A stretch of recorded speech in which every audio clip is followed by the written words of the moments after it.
दोस्तों आज अपन पढ़ने वाले हैं रीतिकाल। रीतिकाल को उत्तर मध्यकाल भी कहा जाता है। और रीतिकाल का सामान्य परिचय देते हुए आचार्य शुक्ल का प्रथम वाक्य था कि हिंदी काव्य अपनी पूर्ण प्रौढ़ता को पहुंच गया था। तो यानी कि रीतिकाल के बारे में आचार्य शुक्ल ने क्या कहा है, तो इन्होंने कहा कि जब रीतिकाल स्टार्ट होता है तो इन्होंने कहा कि हिंदी काव्य अपनी पूर्ण प्रौढ़ता को पहुँच गया था, ऐसा ये रीतिकाल के बारे में कहते हैं। और ये वाक्य पूछा भी जाता है कि वाक्य किसका है, तो आचार्य शुक्ल का है। हिंदी काव्य अपनी पूर्ण प्रौढ़ता को पहुंच गया था। और हमारे जो आचार्य शुक्ल हैं यानी कि रामचंद्र शुक्ल, ये रीतिकाल का जो समय बताते हैं संवत 1700 से 17वीं सदी आप मान सकते हो, संवत 17वीं सदी से 19वीं सदी तक 19वीं सदी तक ये रीतिकाल को मानते हैं। रीतिकाल ललित कलाओं का कालखंड है और मुगल बादशाह शाहजहाँ के जीवन के अंतिम वर्षों से हिंदी में रीतिकाल प्रारंभ हुआ। जो मैं आपको ये पढ़ा रहा हूँ, ये इससे रीतिकाल का जो भी प्रश्न है इससे बाहर नहीं जाएगा और ये आपके सेकंड ग्रेड और फर्स्ट ग्रेड दोनों के लिए उपयुक्त रहेगा। अगर अपन देखें कि रीतिकाल जब रहा था उस समय कौन कौन से शासक थे, तो अपन देख सकते हैं कि मुग़ल बादशाह उस समय अकबर और जहांगीर के समय तो भक्तिकाल चल रहा था। अकबर और जहांगीर के समय तो भक्तिकाल का दौर चल रहा था। और जब शाहजहाँ आया, शाहजहाँ का जो मतलब पहले का समय था यानी कि पूर्वार्ध था, वो तो भक्तिकाल कहलाता है। और उत्तरार्ध जो है यानी कि उनका अंतिम जो समय रहा है वो रीतिकाल का समय रहा है। इसके बाद में जो औरंगजेब है, औरंगजेब रीतिकाल का ही दौर इनके समय चला था। रीतिकाल का 95% साहित्य ब्रज भाषा में लिखा गया, यानी कि 95% जो इनकी चली हैं वो क्या है, ब्रज भाषा। रीतिकाल में जितने भी ग्रंथ लिखे गए, जितनी भी रचनाएं हुई है, उसमें 95% तो क्या थी, आपकी ब्रज भाषा थी और 5% में आपकी अवधि आ जाती है, अनेक जो भी है वो आ जाती है। उसके बाद में देखें कि आचार्य विश्वनाथ प्रसाद मिश्र, आचार्य विश्वनाथ प्रसाद मिश्र ने रीतिकाल को क्या नाम दिया है, विशुद्ध साहित्य सर्जना का काल कहा है। एक बार फिर से मैं बता देता हूँ कि आचार्य शुक्ल ने रीतिकाल का समय क्या बताया, 1300 क्या बताया है, 1643 से 1843 ईस्वी तक, यानी कि आप मान सकते हो 17वीं सदी से 19वीं सदी तक माना है। अब इसमें से 57 आप घटा देते हो तो कितना बचेगा, 1643 ही बचेगा, है ना, सीधी सी बात है। इसके बाद में अपन देखते हैं कि रीतिकाल का नामकरण। सर्वप्रथम ये रीतिकाल जो नाम आया ये कहाँ से आया, ठीक है ना। तो सर्वप्रथम ग्रियर्सन ने रीतिकाल को रीति काव्य काल कहा, ठीक है। तो सर्वप्रथम ग्रियर्सन ने रीतिकाल को क्या कहा था, रीति काव्य काल कहा। और इस प्रकार रीति शब्द के प्रथम प्रयोक्ता कौन हो गए, ग्रियर्सन हो गए। सबसे पहले किसने नाम दिया रीति काव्य काल, तो ग्रियर्सन ने दिया। मिश्र बंधुओं ने रीतिकाल को अलंकृत काल कहा है। मिश्र बंधु जो हुए हैं इन्होंने रीतिकाल को क्या कहा है, अलंकृत काल कहा, अलंकृत काल कहा है। याद रखिएगा क्या कहा है, अलंकृत काल, ठीक है। इसके बाद में आचार्य शुक्ल ने इस कालखंड को रीतिकाल कहा और इसे दूसरा नाम उत्तर मध्यकाल भी दिया है। तो ध्यान में रखिए, सबसे पहले तो ग्रियर्सन ने कह दिया रीति काव्य काल, इसके बाद में आपके मिश्र बंधु क्या कहते हैं, अलंकृत काल कहते हैं। और ग्रियर्सन से ही आचार्य शुक्ल ये शब्द लेते हैं, कौन सा, रीतिकाल। और ये भी कहते हैं कि ये तो रीतिकाल है, लेकिन इन्होंने एक दूसरा नाम भी और दिया है जो उत्तर मध्यकाल है, ठीक है। ये आपका उत्तर मध्यकाल भी कहते हैं। ध्यान में रखना, इस उत्तर मध्यकाल को समर्थन और कौन करते हैं, तो हजारी प्रसाद भी इसका समर्थन करते हैं, ठीक है। हजारी प्रसाद भी इसका क्या करते हैं, समर्थन करते हैं। वो भी ऐसे क्या बोलते हैं, उत्तर मध्यकाल कहते हैं। नोट ध्यान रखिएगा, आचार्य शुक्ल का कहना है कि इस कालखंड में श्रृंगार की व्यापक मनोवृत्ति देखने को मिलती है। अब रीतिकाल क्यों कहा, क्योंकि इस काल में श्रृंगार की क्या दिखती है, व्यापक मनोवृत्ति दिखती है। अतः इस कालखंड को कोई श्रृंगार काल कहे तो कह सकता है। अब इतना सारा श्रृंगार इसमें देखने को मिलता है तो आप इसे कह सकते हो, श्रृंगार काल कह सकते हो।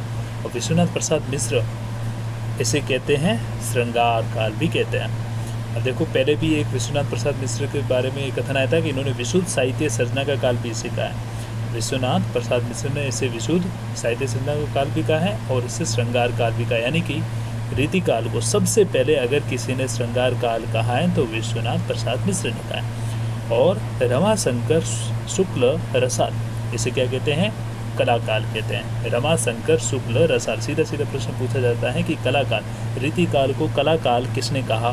तो रमाशंकर शुक्ल, जिनको रसाल के नाम से भी जाना जाता, उन्होंने रीति काल को कला काल कहा है।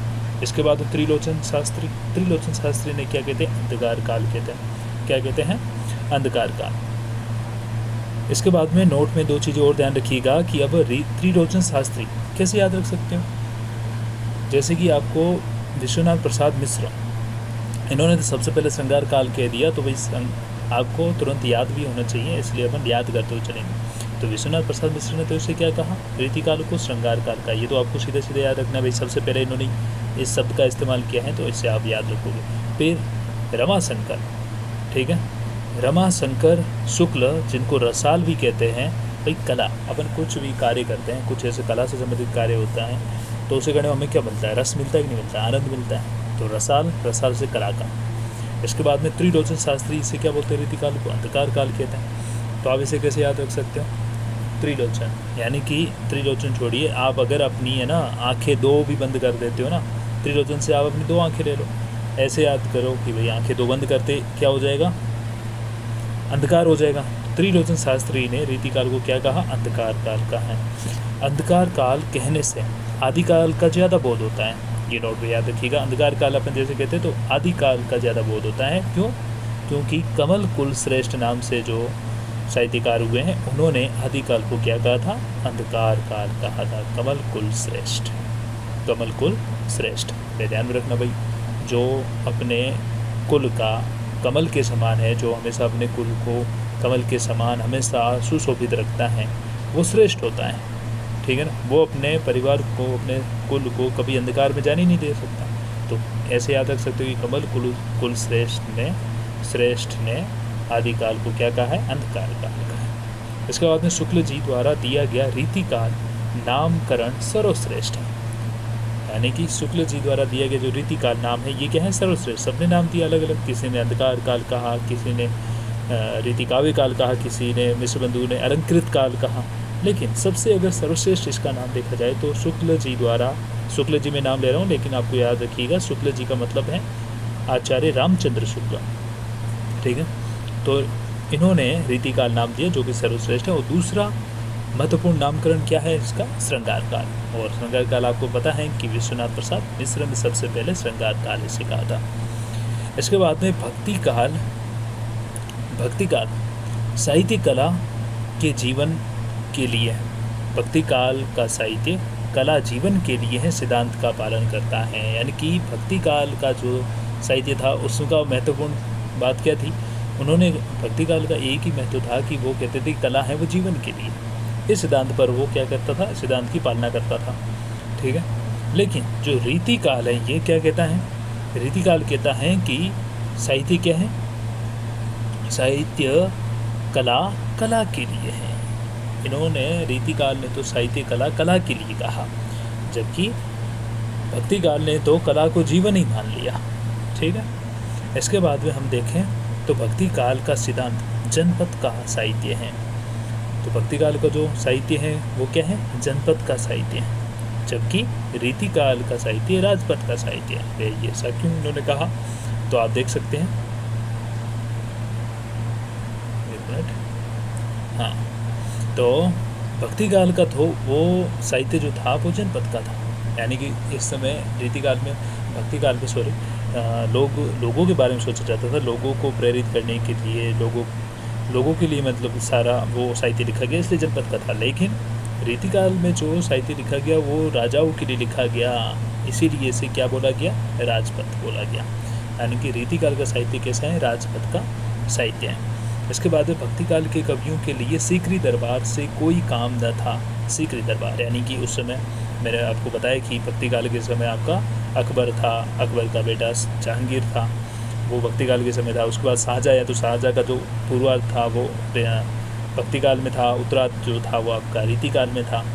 यानी कि अब जैसे रीतिकाल आया तो सारे के सारे जो कवि लोग थे ये कहाँ पहुँच गए, दरबारों में पहुँच गए, और दरबारों में जाके वहाँ पे कविताएं करते हैं, ग्रंथ लिखते, साहित्य लिखते, और उससे उनको जो मिलता आमदनी, मतलब वहीं पे वो श्रृंगारी जो भी रचनाएं किया करते थे। यानी कि भक्ति काल के कवियों के लिए तो इस प्रकार की चीज़ें थी नहीं, ये तो रीतिकाल में थी, यानी उनको दरबार की कोई ज़रूरत नहीं थी। लेकिन रीतिकाल के कवियों के लिए सीकरी के बिना सरे ना एको काम, यानी कि एक भी काम उनके बनता नहीं था। यानी कि यह सच था कि रीतिकाल के दरबार सजने लगे और उम्र दराज महाराज तेरी चाहिए के जय जयकार लगने लगे, इस प्रकार की चीज़ें। अब है भक्ति काल की कविता, कांगी रस शांत और भक्ति रस है। भक्ति काल है तो भक्ति काल में तो जो भी होंगे संत साहित्य, उनको क्या चाहिए, शांति चाहिए, है ना, और दूसरा रस क्या हो सकता है, भक्ति रस। लेकिन रीति काल में क्या आ चुकी थी, श्रृंगारिकता आ चुकी थी। किसने कहा सबसे पहले श्रृंगार काल से, आपका मिश्र ने, यानी कि विश्वनाथ प्रसाद मिश्र ने से क्या कहा सबसे पहले, श्रृंगार काल कहा, है ना। इसके बाद में आप देखिए रीति काल का, रीति का काल निर्धारण, जो रीति काल है इसका काल निर्धारण अपन करते हैं। तो देखो पहले आपको बताया था कि 17वीं सदी से 19वीं सदी तक रीति काल का जो काल बताता है वो हमारे शुक्ल जी बताते हैं। अब देखो 1700 से 1900 तक ये क्या बताते हैं, रीति काल का समय बताते हैं। अब इसमें से आप अगर सबसे पहले ही आपको बताया था कि भाई आपका जो 1700 है इसमें से आप क्या करते हो, समत है ना वो, तो 57 आप माइनस करते हो तो कितना बचेगा, 1643 बचेगा, है ना। तो रीतिकाल की स्टार्टिंग शुक्ल जी ने कितना मानी है, 1643 ईस्वी से, और 1900 में से ही वापस 57 आप माइनस करोगे तो कितना बचेगा, 1843 बचेगा, है ना। तो ये आपका हो जाएगा। तो ये माना है आपके आचार्य शुक्ल ने। इसके बाद में राम कुमार वर्मा ने भी शुक्ल जी का क्या किया है, समर्थन किया है। राम कुमार वर्मा ने शुक्ल जी का क्या किया है, समर्थन किया है।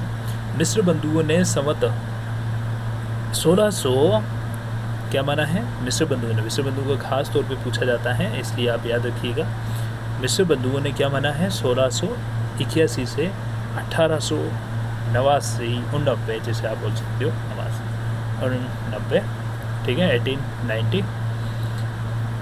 तो 1681 से 1889 जो है ये इनका मानना है, ठीक है समय।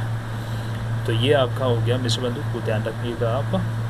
उसके बाद विश्वनाथ प्रसाद मिश्र जिन्होंने श्रृंगार काल कहा वो तो संवत 1600 से प्रारंभ मानते हैं रीति काल को, 1600 से। हजारी प्रसाद द्विवेदी क्या मानते हैं, तो सीधा हजारी प्रसाद द्विवेदी का याद करना बड़ा आसान है। इन्होंने सीधा बोला है 17वीं सदी से 19वीं सदी, सिंपल सा, न तो समझ वमत कुछ नहीं डाला है, सीधा है, सदी है।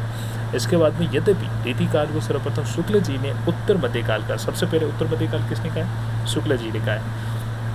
और हजारी प्रसाद द्विवेदी ने भी उत्तर काल का कहना क्या माना है, उचित, अधिक उचित समझा है। मैंने आपको बोला था कि समर्थन हजारी प्रसाद द्विवेदी ने भी इनका किया है, तो हजारी प्रसाद द्विवेदी ने भी इनका क्या किया है, समर्थन किया है और कहा कि भाई हाँ इसे आप उत्तर मध्यकाल भी कह सकते हैं। रीतिकाल प्रवृत्ति मूलक नामकरण है। दो चीज़ें होती हैं, एक होती है प्रवृत्ति मूलक, ये होती है निर्वृत्ति मूलक। तो रीतिकाल है वो नाम कैसा है, नामकरण कैसा है, प्रवृत्ति मूलक है। उत्तर मध्यकाल नामकरण ऐतिहासिक विकास क्रम को स्पष्ट करता है।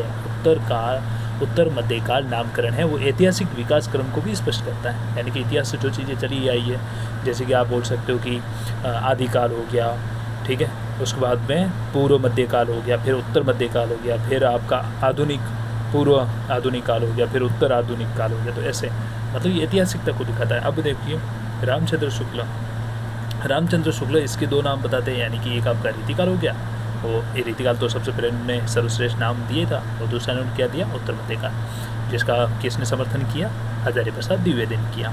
और संकेत श्रृंगार काल कहना चाहे, मतलब ये संकेत है आपको कि आप इसे श्रृंगार काल भी कह सकते हो। और हजारी प्रसाद द्विवेदी ने भी यही सेम नाम दिया, उत्तर मध्यकाल और रीतिकाल। अब आगे हैं कि रामचंद्र शुक्ल ने रीतिकाल को 3 प्रकरणों में बांटा है, यानी कि इन्होंने 3 प्रकरणों में इसे बांटा है, 3 खंडों में बांटा है। सबसे पहले तो ये सामान्य परीक्षा की बात करते हैं। ठीक है। सबसे पहले ये किसकी बात करते हैं, सामान्य परिचय की बात करते हैं। ठीक है, सामान्य परिचय के बाद में ये बात करते हैं, दूसरा है रीति ग्रंथकार कवि। और रीति ग्रंथकार कवि में इन्होंने 57 कवियों को रखा है, जिसमें फर्स्ट किसको रखा है, चिंतामणि त्रिपाठी को रखा है। और 57वें नंबर पर रखा है रसिक गोविंद को रखा है। ठीक है, तो सबसे पहले रीति ग्रंथकार कवि में 57 कवि रखे, जिसमें से फर्स्ट कौन है, चिंतामणि है, और 57 में कौन है, रसिक गोविंद है।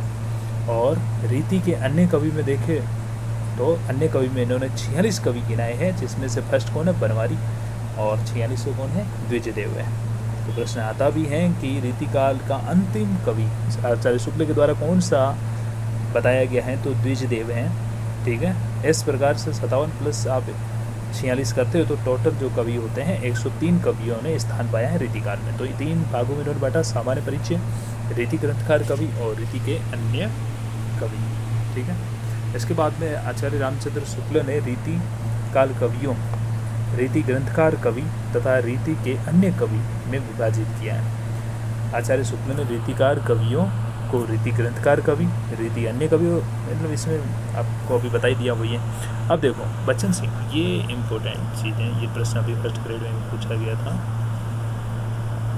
देखो बच्चन सिंह ने रीति चेतस या काव्य चेतस शीर्षक में विभाजित किया, यानी कि बच्चन सिंह ने रीति काल को किस नाम से परिभाषित किया है, रीति चेतस या काव्य चेतस नाम से, ये पूछे भी जाते हैं। ठीक है, इसके बाद में आप देख सकते हो कि विश्वनाथ मिश्र हिंदी साहित्य का अतीत पुस्तक में रीतिकाल के कवियों को 3 भागों में बांटते, ध्यान रखना। सबसे पहले अगर किसी ने सही ढंग से अगर रीतिकाल के कवियों को बांटने की कोशिश करी है तो आपके विश्वनाथ मिश्र ने किया है, और उन्होंने इसे 3 भागों में बांटा है। और इनकी जो मतलब पुस्तक है उसका नाम क्या है, हिंदी साहित्य का अतीत। कैसे याद रख सकते हो, विश्वनाथ, विश्व यानी कि अतीत से जुड़ा हुआ होता है, पुराना विश्व, ऐसे याद रख सकते हो कि हिंदी साहित्य का अतीत किसने लिखा है, विश्वनाथ मिश्र ने लिखा। इन्होंने 3 भागों में बांटा है, एक है रीतिबद्ध, एक है रीति सिद्ध, और एक है आपका रीति मुक्त। 3 भागों में रीति काल के कवियों को बांटा है। अब रीतिबद्ध मतलब कि ऐसे, बद्ध मतलब बंधे हुए, किससे बंधे हुए, यानी कि जो पुराने संस्कृत के ग्रंथ थे, जो रस से, रीतियों से, इस प्रकार के ग्रंथ थे, नायिकाओं के मतलब जो जिसमें चित्रण हुआ, श्रृंगारिक जितने भी ग्रंथ थे, उन्हीं का मतलब हूबहू यानी कि प्रत्यक्ष रूप से उसका अनुकरण कर दिया, तो वो तो क्या है, रीतिबद्ध। रीति सिद्ध मतलब जिसमें अनुकरण नहीं किया गया, अपने आप ही अप्रत्यक्ष रूप से ही सीधा उससे जुड़ गए, उसी धारा से। और रीति मुक्त जो उन्हीं चीज़ों से बिल्कुल मुक्त था। अब देखिए आगे पता लग जाएगा। रीति विषय ग्रंथों की शुरुआत भक्ति काल में देखी जा सकती है, यानी कि शुरुआत में तो भक्ति काल में आप देख सकते हो रीति काल को थोड़ा भाई चीज़ एक नई शुरुआत होती है, तो जब नई शुरुआत होती है तो कुछ चीज़ें पुरानी के अंदर भी छूट जाती हैं, ऐसी मतलब भक्ति काल में भी रीति काल की कुछ चीज़ें अपन देख सकते हैं। अब देखो रीति तत्वों की प्रधानता एवं रीति ग्रंथों की लगातार प्रस्तुति रीति काल में ही मिलती है।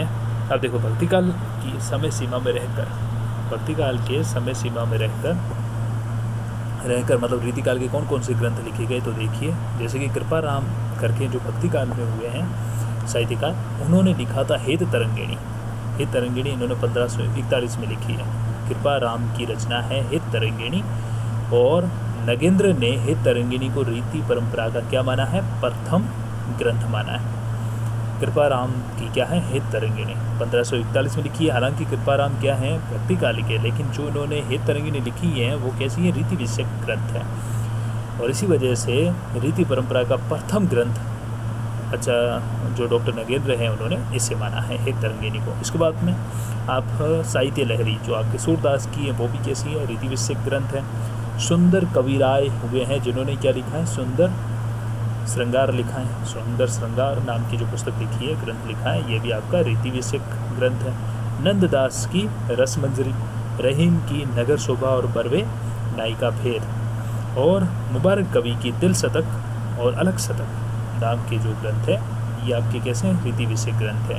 कुछ और भी ग्रंथ है जैसे कि आपका बलभद्र मिश्र नाम के हुए जिन्होंने सिखनक नाम की रचना लिखी है। जान कवि ने रस मंजरी, ध्यान में रखना, नंददास की भी रस मंजरी है और जान कवि ने भी क्या लिखी है, रस मंजरी लिखी है। इसके बाद में कवि वल्लभ हैं, रसकोश हैं और श्रृंगार तिलक हैं। तो ये भी आपकी क्या हो गई है, रीति विषयक ग्रंथ हैं। लेकिन हालांकि ध्यान में रखना ये सारे के सारे भक्ति काल में लिखे गए हैं, लेकिन जैसा कि मैंने बताया जब नई शुरुआत होती है तो वे कुछ चीज़ें पुरानी भी शेष रह जाती हैं, उसी के साथ में ऐड हो जाती है। अब देखिए रीति शब्द का से तात्पर्य, यहाँ से भी एक प्रश्न बन सकता है कि रीति शब्द से क्या तात्पर्य है, तो इम्पोर्टेंट रहेगा आपके लिए, इसमें से एक प्रश्न बनने का चांस है। अब देखिए काव्यांग ग्रंथों यानी कि संस्कृत के लक्षण ग्रंथों का अनुसरण करना, यानी कि काव्यांग ग्रंथों, काव्यांग ग्रंथ कौन से, जैसे कि संस्कृत के लक्षण ग्रंथों का अनुसरण करना, अर्थात रस, छंद, अलंकार, नायिका भेद। ठीक है, अनुकरण कैसे करोगे आप, रस के हिसाब से करोगे, छंद के हिसाब से, अलंकार, नायिका भेद आदि के लिखे गए संस्कृत लक्षण का अनुसरण करना ही क्या है, रीति है। भाई संस्कृत के कोई ग्रंथ है जिसमें रस के बारे में, छंद के बारे में, अलंकार, नायिका भेद इन सब पर लिखा गया है और उन्हीं ग्रंथों का आपने अनुसरण किया और हिंदी में कोई ग्रंथ लिख लिया, तो ये आपका क्या हो गया, रीति हो गया, है ना। रीति मतलब ढंग, एक प्रकार से आपने पुरानी चीज़ों को अपनाया है तो वो एक प्रकार से आपका ढंग है जिसे आप रीति बोल सकते हो। अब काव्यांग ग्रंथ यानी कि रस, छंद, अलंकार, नायिका भेद आदि पर लिखे गए ग्रंथों से काव्यांग ग्रंथ क्या होगा, जिसमें आपने रसों का इस्तेमाल किया, छंद का इस्तेमाल, अलंकार, नायिका भेद आदि पर लिखे गए ग्रंथों को क्या कहोगे आप, काव्यांग ग्रंथ कहोगे। इसके बाद काव्यांग ग्रंथ दो प्रकार के होता है, एक तो होता है विशिष्टांग ग्रंथ, एक होता है सर्वांग ग्रंथ। ठीक है, विशिष्टांग ग्रंथ, एक होता है सर्वांग। विशिष्टांग का मतलब होता है कि आपने किसी एक अंग पर लिखा है, जैसे कि आपने अलंकार पर लिख लिया या रस पर लिख लिया या छंद पर लिख लिया या नायिका भेद पर लिख लिया, तो ये तो आपका क्या होगा, किसी एक पर लिखा तो विशिष्टांग है। लेकिन आपने सारी चीज़ों को ऐड करके एक ग्रंथ लिखा है, यानी कि ऐसा ग्रंथ जिसमें आप रस भी आ गए, छंद भी आ गए, अलंकार भी आ गए, नायिका भेद भी आ गए, सभी चीज़ें आ गई, तो आप उसे क्या बोलोगे, सर्वांग ग्रंथ का हो गया। इसके बाद में आप देखो रीतिबद्ध कवियों ने जो काव्यांग ग्रंथ लिखे हैं, यानी कि लक्षण ग्रंथ कहा जाता है जो लिखे, रीतिबद्ध कवियों ने जो काव्यांग ग्रंथ लिखे उसे लक्षण ग्रंथ कहा जाता है, क्योंकि लक्षण ग्रंथों में संस्कृत के ग्रंथों को सीधे सीधे अनुकरण मिलता है। लक्षण ग्रंथों में संस्कृत के जो ग्रंथ हैं उनका सीधे सीधा क्या मिलता है, अनुकरण मिलता है। रीति मुक्त कविता के संबंध में रीति से तात्पर्य क्या है, विशिष्ट गुणात्मक पद रचना है। ठीक है, यानी कि रीति मुक्त कविता के संबंध में रीति से तात्पर्य है विशिष्ट गुणात्मक पद रचना। ठीक है, मतलब एक किसी चीज़ पर। अब देखो रीति से तात्पर्य जो है, इससे एक प्रश्न आ सकता है, रीतिबद्ध व रीति मुक्त में अगर अंतर हो, वहाँ से एक प्रश्न आ सकता है। बिहारी होता है घनानंद की कविता में अंतर, उससे दो प्रश्न आने की संभावना है। और रीति मुक्त कविता की विशेषताएं हैं, उससे भी प्रश्न एक आने की संभावना है। और 6 प्रश्न आपके जो मुख्य कवि हैं, जैसे कि अपन रीतिकाल में क्या पढ़ने वाले हैं कवि, तो पढ़ने वाले हैं जैसे कि केशव दास हो गया, घनानंद हो गया, ठीक है, सेनापति हो गया, चिंतामणि हो गया, त्रिपाठी हो गया, देव बिहारी भूषण, ये सब इनमें से 6 प्रश्न आने की संभावना है। तो आपके सेकंड ग्रेड और फर्स्ट ग्रेड। इसके बाद में आप देखिए आचार्य वामन ने रीतिकाल के बारे में क्या कहा। इन्होंने कहा कि अपने रीति सिद्धांत में रीति को स्पष्ट करते हुए कहा कि क्या कहा कि विशिष्टा पद रचना रीति। इन्होंने एक लाइन दी है वामन ने, विशिष्टा पद रचना रीति। तो वैसे वामन मन है ना, मन तो क्या होता है, विशिष्ट होता है, उसको क्या चाहिए, वामन से आप याद रखिए, मतलब मन शब्द का कर दीजिए। मन क्या होता है, विशिष्ट होता है, यानी कि वो किसी एक चीज़ पर क्या करेगा, काम करेगा। ठीक है, किसी एक चीज़ पर विशिष्ट किसी, मतलब अगर मन कहीं पे लग गया तो एक पे लगेगा, जितना एक पे लगेगा वो सब पे नहीं लग सकता। जैसे कि अपन मिष्ठान भंडार की दुकान पे चले गए, सारी मिठाइयाँ पसंद आ रही है, तो इसका मतलब आपका मन विशिष्ट की ओर नहीं जा रहा, यानी कि वामन कहते हैं विशिष्टा पद रचना रीति। ठीक है, इन्होंने रीति सिद्धांत में रीति को स्पष्ट करते हुए क्या कहा है, विशिष्टा पद रचना रीति। इसके बाद में विशिष्ट शब्द को और अधिक स्पष्ट करते हुए वामन क्या कहते हैं, विशेषो गुणात्मक, यानी कि गुणात्मक पद रचना ही क्या है, रीति है। विशेषो गुणात्मक यानी कि गुणात्मक पद रचना ही रीति है, ऐसा वामन कहते हैं। इसके बाद में आप देख सकते हो कि रीति मुक्त कविता पर बात लागू हो जाती है। रीति मुक्त कविता पर ये बात लागू हो जाती है, क्योंकि रीति मुक्त कविता कैसी है, गुणात्मक है। कैसी है, गुणात्मक। वो एक किसी रीति मुक्त वाले हैं, वो किसी एक पर ही काम करते हैं, है ना। जैसे या तो रस पर काम कर लिया, या तो अलंकार पे काम कर लिया, तो इस प्रकार से वो उनके ग्रंथ हैं, ठीक है। तो आप वामन की जो परिभाषा है वो किस पे लागू होती है, तो रीति मुक्त पर लागू होती है। वापस बता दूं कि ये 3 भागों में किसने बांटा था, रीतिबद्ध, रीति सिद्ध और रीति मुक्त। ये बांटा था आपका किसने, मिश्र, यानी कि विश्वनाथ प्रसाद मिश्र। इसके बाद देखो रीतिबद्ध कवि, रीति बद्ध कवि। अब देखो शुरुआत में, जिन कवियों ने संस्कृत की बंदी बंदाई काव्यांग परिपाटी का सीधे सीधे अनुकरण किया, पहले आपको बता दिया था, ऐसे कवि जो संस्कृत की बंदी बंदाई काव्यांग परिपाटी का सीधे सीधे क्या कर लेते हैं, अनुकरण करते हैं, करते हुए लक्षण ग्रंथों का निर्माण किया, वे सब कैसे हैं, आपके रीतिबद्ध हैं। इसके बाद में ये इम्पोर्टेंट आपका रहेगा, क्या है कि काव्य शास्त्रीय विधानों के प्रति, काव्य शास्त्रीय विधानों के प्रति काव्य चेतस कवि रीतिबद्ध कवि कहलाए। डॉक्टर बच्चन सिंह क्या कहते हैं, काव्य शास्त्रीय विधानों के प्रति काव्य चेतस कवि क्या कहलाए, रीतिबद्ध कवि कहलाए। यह भी प्रश्न आया हुआ है, ठीक है। तो काव्य शास्त्रीय विधानों के प्रति काव्य चेतस कवि रीतिबद्ध कवि कहलाए। इसके बाद में रीतिबद्ध कवियों में अगर देखो आप तो कौन कौन है जिन्हें अपन पढ़ने वाले हैं, तो केशवदास हैं, ठीक है। केशवदास इसे प्रवर्तक माना जाता है, और ये आपके भक्तिकाल और प्लस रीति, इन दोनों के मिश्रित हैं ये, यानी कि इनमें भक्तिकाल जब एंड हो रहा था और रीतिकाल शुरू हो रहा था, उस योजक कड़ी के रूप में ये काम करें, वहाँ उस जगह पे खड़े हैं जहाँ पे वो दोनों, एक भक्तिकाल समाप्त हो रहा है और रीतिकाल शुरू हो रहा है। लेकिन ये शुरुआत मतलब, हालांकि पहले रीतिकाल के कवि केशवदास हैं, लेकिन आचार्य शुक्ल सबसे पहले कवि किसे मानते हैं, तो चिंतामणि को मानते हैं, ठीक है। इसके बाद देखो आपका मतीराम हो गया, भूषण है, पद्माकर है, तुला है, तोस है, सोमदेव, राम सिंह, गवाल, प्रताप सही, विक्रम सही, भिखारी दास, कुलपति मिश्र, जसवंत सिंह, गो, करनेश, सूरती मिश्र, बेनी प्रवीण, मंडन कवि और रसली, ठीक है। तो ये सारे के सारे क्या हैं, आपके रीतिबद्ध कवि हैं। ध्यान रखना, अभी तो बिहारी का नाम नहीं है, वो रीति सिद्ध में आएंगे। रीति सिद्ध कवि, जहाँ रीति स्वयं सिद्ध हो गई है, उसमें तो अनुकरण किया था रीतिबद्ध में, लेकिन यहाँ पे रीति आपकी क्या हुई, स्वयं सिद्ध हो गई। इन कवियों ने संस्कृत की काव्यांग परिपाटी का सीधे सीधे अनुकरण करते हुए लक्षणों ग्रंथों का निर्माण किया, नहीं किया, ठीक है। इन्होंने अनुकरण करते हुए लक्षण ग्रंथों का निर्माण नहीं किया, सीधे सीधे तो नहीं किया, लेकिन इन कवियों की रीति की बंधी हुई परिपाटी में आस्था जरूर रही होगी, तभी तो रीति यहाँ स्वयं सिद्ध हो गई, है ना। और रीतिबद्ध, रीति की इन दोनों शब्दों को साथ में देखो तो रीतिबद्ध तो रीति की परिपाटी का प्रत्यक्ष अनुकरण था, जबकि रीति सिद्ध में क्या है, रीति स्वयं सिद्ध हो गई, यानी कि रीति का अप्रत्यक्ष अनुकरण हो गया। इसके बाद में आप देख सकते हो कि प्रमुख कवि बिहारी, सेनापति, वृंद, नेवाड़, पजनेश, रसनेती, ठीक है।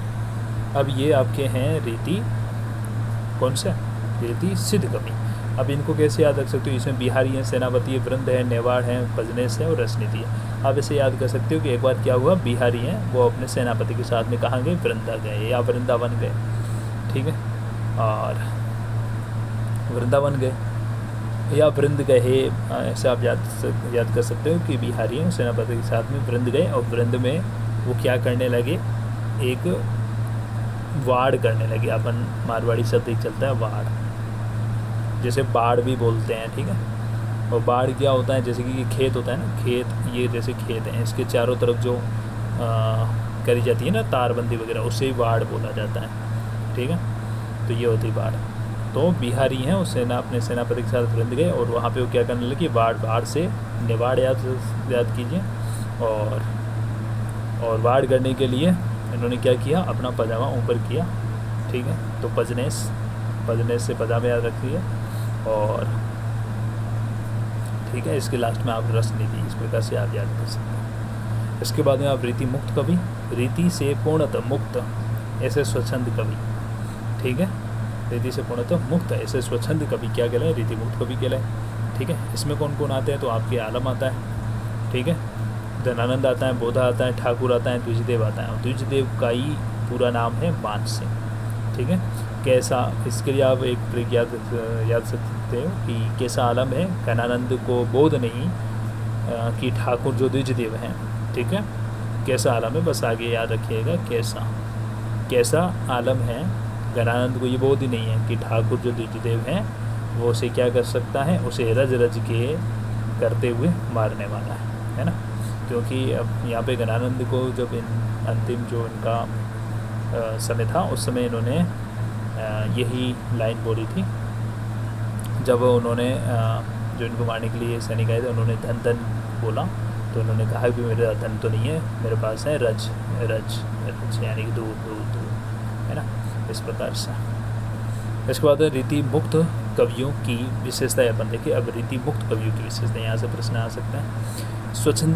स्वच्छंदतावाद से तात्पर्य, ठीक है। पहले तो आप ये रखिए भाई, रीति मुक्त कवि स्वच्छंद थे, भाई सारी चीज़ों से अगर मुक्त है इंसान तो स्वच्छंद तो नहीं है, तो स्वच्छंद है तो उसकी क्या विशेषता होगी। स्वच्छंदतावाद असल में एक विद्रोह है, यानी कि प्रणालीबद्धता, बंदी बंदाई, परिपाटी और जड़ शास्त्रीयता के खिलाफ, भाई जो चीज़ पुरानी चली आ रही है उसके खिलाफ आप हो, तो मतलब विद्रोह तो हो ही है।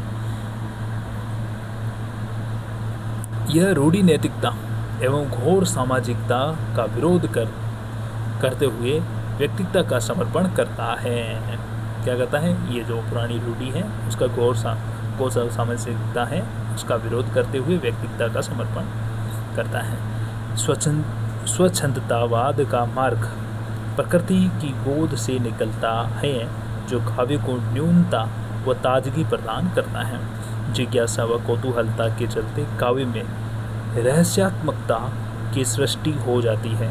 नाद सौंदर्य, ध्वन्यात्मकता, संगीतात्मकता, अनुभूति प्रवणता, रागात्मकता, गहन प्रकृति प्रेम, सूक्ष्म भाव व्यंजना, वियोग श्रृंगार की प्रधानता, पीड़ा का आयोग, वेदना की प्रधानता, अनिर्वाचित दर्द की अभिव्यक्ति, प्रेम व सौंदर्य की उदारता का चित्रण और नारी का सूक्ष्म वायवीय चित्रण, अशरीरी, यानी कि ध्यान में रखना ये जो आपका रीति मुक्त कवि थे, ये इनकी सारी विशेषता बताई जा रही है। अशरीरी यानी कि ये शरीर को देख के या शरीर पर रिझने वाले इस प्रकार का इनका प्रेम नहीं था। मानसिक या आत्मिक प्रेम पर बल मिलेगा। कला पक्ष से अधिक भाव पक्ष की प्रधानता है। यहाँ पे कला पक्ष को नहीं देखा गया, भाव पक्ष को अधिक देखा गया है। और भावोद्गारों को प्रतिपादित करने पर बल है। कल्पना, प्रवणता, ये सभी स्वच्छंदतावादी कविता की विशेषताएं हैं। स्वच्छंदतावाद में लाक्षणिक वक्रता, व्यंजकता, व्यंजना सौंदर्य, प्रतीकात्मकता, बिंब धर्मिता का गुण देखा जा सकता है। यानी कि बात को इन्होंने सीधा सीधा ना बोल के इन्होंने लक्षण के रूप में, जो आपकी सदशक्ति लक्षणा होती है इसके रूप में, व्यंजना के रूप में इन्होंने सारी बातें कही हैं, व्यंग्य के रूप में। और जब ये बातें कही है जो कविता के माध्यम से, उसमें बिंब धर्मिता भी देखी जा सकती है। यानी कि जब जो चीज़ चलती है उस समय हमारे दिमाग में एक प्रकार से बिंब भी बनते जाते हैं, यानी कि उसका चित्र भी बनता जाता है। और स्वच्छंदतावादी कविता से अभिध्यार्थ सौंदर्य पर बल नहीं मिलता है। ध्यान में रखना भाई, स्वच्छंदतावादी कवि कौन है, तो रीति मुक्त कवि है। इन्होंने क्या किया, रीति की जो बंदी बंदाई परिपाटी थी उसका विद्रोह किया। रूढ़िवादी जो सोच थी उसके खिलाफ इन्होंने एक नई परिपाटी शुरू करी और इसी को रीति मुक्त कही गई। जो रीतिबद्ध और रीति सिद्ध में शरीरी और मार्शल प्रेम इस प्रकार का नज़र आता है, और वही यहाँ पे है वो अशरीरी प्रेम है। ठीक है, भावात्मक प्रेम यहाँ पे रीतिमुक्त में देखने को मिलता है। और अगर कहीं से पंक्ति अगर पूछी जाए तो सर्वाधिक पंक्तियाँ कहाँ से पूछी जाएगी, रीतिकाल से। भिखारीदास वगैरह उन सब की आ सकती है। अब देखो अंतर देख सकते हैं अपन तीनों में, रीतिबद्ध कवि, रीतिसिद्ध कवि और रीति मुक्त कवि। रीतिबद्ध कवि, ये जो यहाँ के कवि थे वो रीतिबद्ध वाले क्या कहलाए, आचार्य कवि कहलाए। रीतिसिद्ध वाले काव्य कवि कहलाए और रीति मुक्त कवि क्या कहलाए, स्वच्छंद कवि कहलाए। अब रीतिबद्ध कवि ये आचार्य तो 60% थे और कवि कितने थे 40%। और रीति सिद्ध में आचार्य भी 50% और कवि भी 50%। और रीति मुक्त वाले ओनली कवि थे, 100% कवि, आचार्य नहीं थे। कला पक्ष रीति सिद्ध में और रीतिबद्ध में देखो तो कला पक्ष क्या है प्रधान, भाव पक्ष क्या है गौण, और रीति सिद्ध में क्या है दोनों बराबर है। और रीति मुक्त में भाव पक्ष प्रधान है, कला पक्ष क्या है गौण है। और रीतिबद्ध में देखो ये कवि होने से पहले आचार्य बनना चाहते थे और ऐसे कवि शिक्षक कहलाए। ये ध्यान में रखना, ये प्रश्न पूछे जाएंगे। ऐसे कवि क्या कहलाए, कवि शिक्षक, ठीक है। और रीति सिद्ध में ये आचार्य बनने के साथ साथ कवि गौरव की अभिलाषा सभी प्रेरित थे। कवि गौरव की अभिलाषा से सभी क्या थे, प्रेरित थे। तो ये मतलब कवि बनना चाहते और आचार्य बनना चाहते थे। इसके बाद में ये कवि बना रहना चाहते थे, आचार्य का मोह इनमें नहीं था। ये तो दर्द के कवि थे। कैसे थे, दर्द के कवि। इसके बाद देखो रीतिबद्ध में इन्होंने रीति की बंधी बंधाई परिपाटी का प्रत्यक्ष अनुकरण किया, जैसा कि अपन पढ़ चुके हैं। रीति का प्रत्यक्ष समावेश है। और रीति सिद्ध में रीति यहाँ स्वयं सिद्ध हो गई, अर्थात अप्रत्यक्ष समावेश है। इसके बाद में रीति मुक्त में रीति से पूर्णतम मुक्त है। इन्होंने रीति की बंधी बंधाई परिपाटी का शास्त्रीयता का विरोध किया, इसलिए ये कैसे कहलाए, स्वच्छंद कवि कहलाए। कैसे अपन पढ़ चुके हैं, ये कैसे कहलाए, स्वच्छंद कवि कहलाए, क्योंकि इन्होंने चीज़ों का क्या किया है, विद्रोह किया। अनुकरण की प्रवृत्ति अब रीतिबद्ध में देखो तो रीतिबद्ध में अनुकरण की प्रवृत्ति प्रधान होने से मौलिक उद्भावनाओं का प्राय अभाव हो गया, ठीक है। देव और पद्माकर इसमें अपवाद है, ठीक है। हालांकि रीतिबद्ध में आते हैं देव और पद्माकर, लेकिन ये इसमें अपवाद है। अनुकरण की प्रवृत्ति इसमें ज़्यादा है रीतिबद्ध में। और रीति सिद्ध में व्यक्तित्व की प्रवृत्ति प्रधान होने से मौलिक उद्भावना की सृष्टि देखी जा सकती है, लेकिन बिहारी सत्सई इसका प्रमाण है। और मौलिक उद्भावनाओं की सृष्टि देखी जा सकती है, उसमें बिहारी सत्सई में। बिहारी सत्सई किसने लिखी है, आपके बिहारी ने लिखी है, ठीक है। और 719 इसमें दोहे हैं और 713 भी आ जाता है, तो दोनों ही सही है। वैसे 713 ज़्यादा पूछा जाता है। इसके बाद में इसमें मौलिक उद्भावनाओं की भरमार मिलती है। किसमें, रीतिमुक्त में मौलिक अधिक उद्भावनाओं की क्या मिलती है, भरमार मिलती है। रीतिबद्ध कवियों के यहाँ स्थल स्थल पर श्रम साध्यता एवं यांत्रिकता की प्रचुरता मिलती है। इसमें इनकी कविता बोझिल बन गई है। रीतिबद्ध कवियों के यहाँ स्थल स्थल पर क्या है, श्रम साध्यता एवं यांत्रिकता की प्रचुरता मिलती है रीतिबद्ध में, इससे इनकी कविता बोझिल बन गई है। और रीति सिद्ध में क्या है, यहाँ यांत्रिकता और सहजता का समन्वय देखा जाए। यहाँ पे सहजता और यांत्रिकता का समन्वय, और यहाँ क्या है, यांत्रिकता बौद्धिकता श्रम साध्यता के लिए स्थान नहीं है, ठीक है। यहाँ क्या है, रीति मुक्त में यहाँ स्वानुभूति वेदनानुभूति की इतनी गहराई है कि कविता में सरल और सहजता के दर्शन होते हैं। इसके बाद में घनानंद क्या कहते हैं कि लोग हैं, इनकी पंक्ति पूछी भी जाती है घनानंद की, क्या कह रहे हैं घनानंद कि लोग हैं लागी कवित बनावत, मोही तो मेरे कवित बनावत, समूजी समूजी बात न बोली को, काम आवे छावे घनानंद, न जो लो नेह बिरही। वापस देख लीजिए, घनानंद की दोनों पंक्तियाँ पूछी जाती हैं। घनानंद कहते हैं कि लोग हैं लागी कवित बनावत, मोही तो मेरे कवित बनावत। एक तो इनकी ये पंक्ति है, और दूसरा है समूजी समूजी बात न बोली को, यानी कि समझ समझ कर बात न बोलो, काम आवे छावे घनानंद, न जो लो नेह बोरई। ये दो पंक्तियाँ याद रखिएगा। इसके बाद में ये मैंने यहाँ पे टिक किया है, तो यानी कि ये जो अभी रचना मतलब विशेषताएँ ये रीति सिद्ध में भी है, यानी कि रीतिबद्ध कविता का दरबार में पालन पोषण हुआ, तो रीति सिद्ध का भी कहाँ पे हुआ है, दरबार में पालन पोषण होगा। लेकिन रीति मुक्त का दरबार से क्या था, टकराहट थी। इसके बाद में रीतिबद्ध कविता में संयोग श्रृंगार का चित्रण ज़्यादा मिलता है, वियोग श्रृंगार का चित्रण क्या मिलता है, गौण मिलता है। यही सेम रीति सिद्ध में संयोग श्रृंगार ज़्यादा है, वियोग श्रृंगार गौण है। लेकिन रीति मुक्त में क्या है, रीति मुक्त कविता में वियोग श्रृंगार का चित्रण ज़्यादा मिलता है, संयोग श्रृंगार का चित्रण क्या मिलता है, गौण मिलता है। रीतिबद्ध कवियों का प्रेम शरीरी है, मासल है, स्थूल है, वासना से प्रेरित है, इस एम सिद्ध में, ठीक है, रीतिबद्ध की तरह ही रीति सिद्ध में भी कवियों का प्रेम क्या है, शरीरी है, मासल है, स्थूल है, वासना से प्रेरित है। जबकि रीति मुक्त कवियों का प्रेम सात्विक है, आत्मिक है, अशरीरी है, मानसिक है, पावन है, यानी कि एकदम पवित्र है, सूक्ष्म है, वायव्य है, उदात्त प्रेम है। और रीतिबद्ध में, रीतिबद्ध कवियों में नारी के भोग्या रूप का चित्रण किया गया है, नारी यहाँ भोग का पात्र है।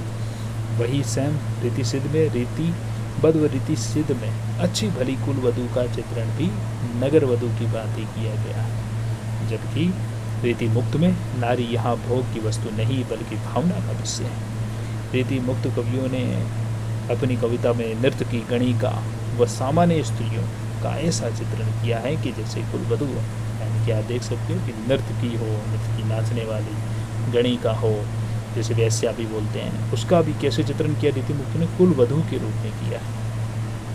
ठीक है, इन्होंने नारी के पवित्र व उदात्त सौंदर्य बोध की क्या की है, व्यंजना की है। और ध्यान रखना यहाँ पे प्रकृति का आलम्बनकारी रीति मुक्त हो, रीति सिद्ध हो, रीति बद्ध हो, रीति मुक्त हो, यहाँ पे क्या होगा, आलम्बनकारी चित्रण आपको मिलेगा। प्रकृति का आलम्बनकारी यानी कि प्रकृति का सीधा सीधा चित्रण करना, जैसा है वैसा, उसमें कोई बदलाव नहीं। अब देखो रीति बद्ध में प्रेम क्रीड़ा परक है, क्रीड़ा परक यानी कि खेल, बस प्रेम कैसा है, बस खेल है, खेलो और गो, ऐसे। रीति सिद्ध में भी क्रीड़ा परक यानी कि बिहारी कहते हैं खेलो प्रेम चौगाने, ठीक है, चौगाने एक होता है ना, खेल होता है, उसी प्रकार से ये पंक्ति बिहारी के। और रीति मुक्त में क्या है, क्रीड़ा परक प्रेम है। यहाँ प्रेम से तात्पर्य अनिर्वचनीय दर्द से है, यानी कि जिसको आप बता भी नहीं सकते, इस प्रकार का दर्द बोधा कहते हैं।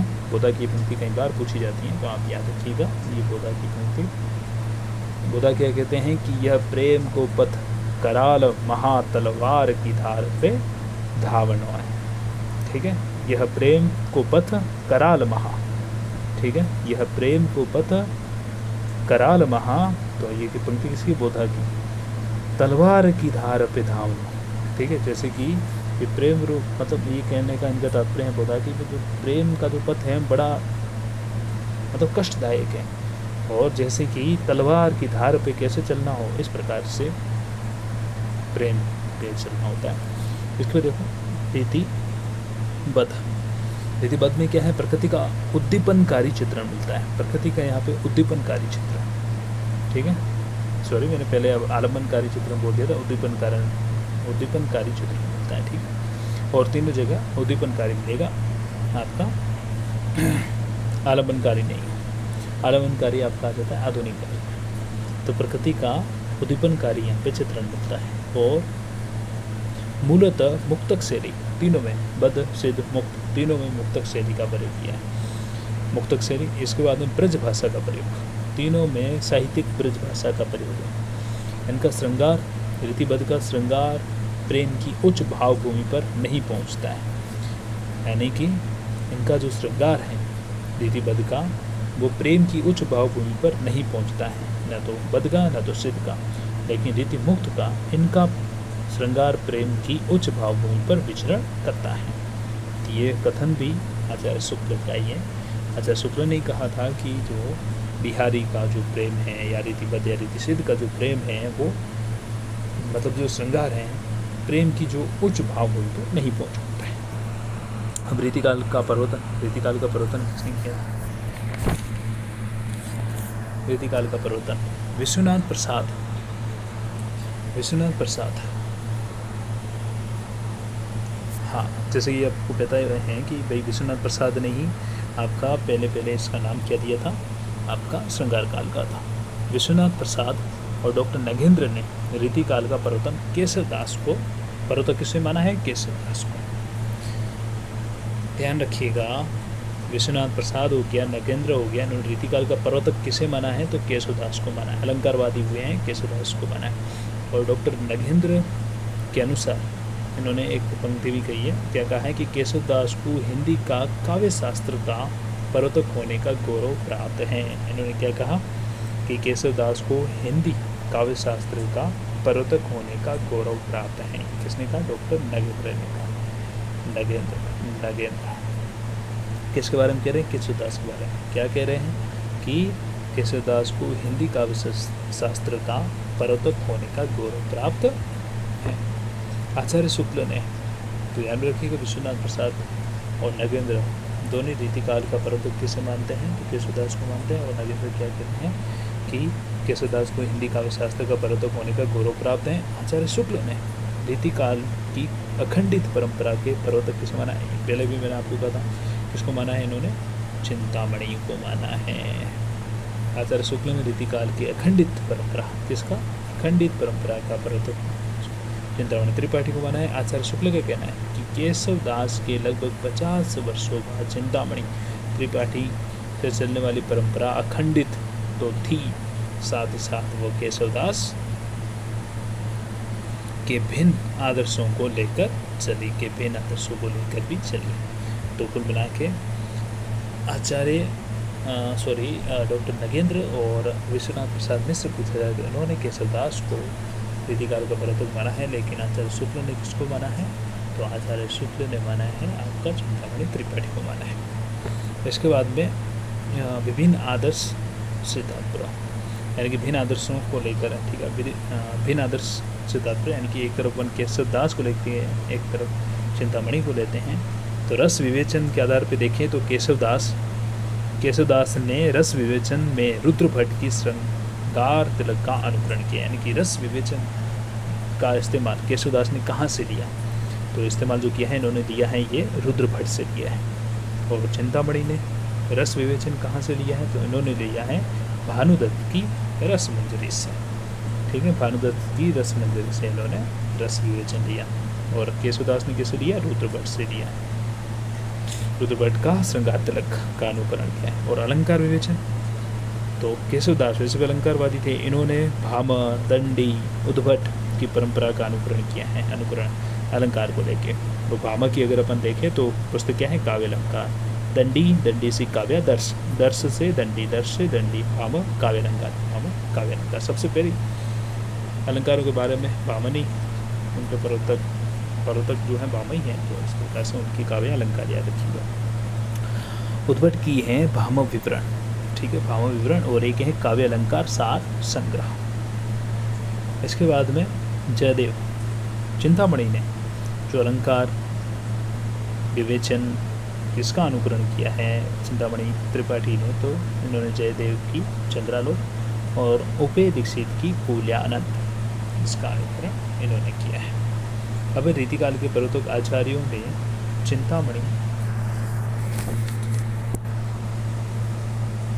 रीतिकाल के पर्वतीय आचार्यों ने चिंतामणि त्रिपाठी की परंपरा का अनुकरण किया है।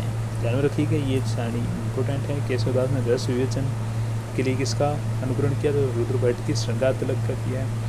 चिंतामणि त्रिपाठी ने किसका किया? तो भानुदत्त की रस मंजरी का किया है रस विवेचन में।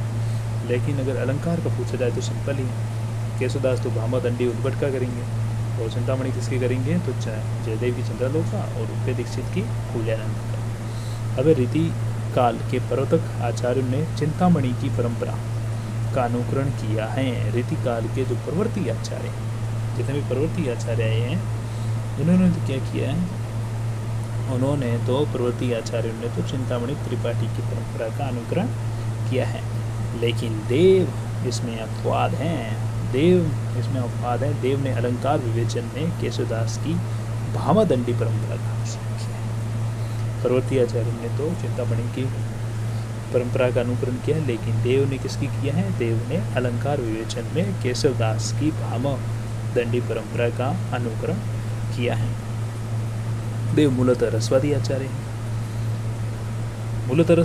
हैं, यानी कि उनको चिंतामणि त्रिपाठी की करनी थी, लेकिन उन्होंने अनुकरण किसका किया? भामादंडी, यानी कि केशवदास की परंपरा में चले गए।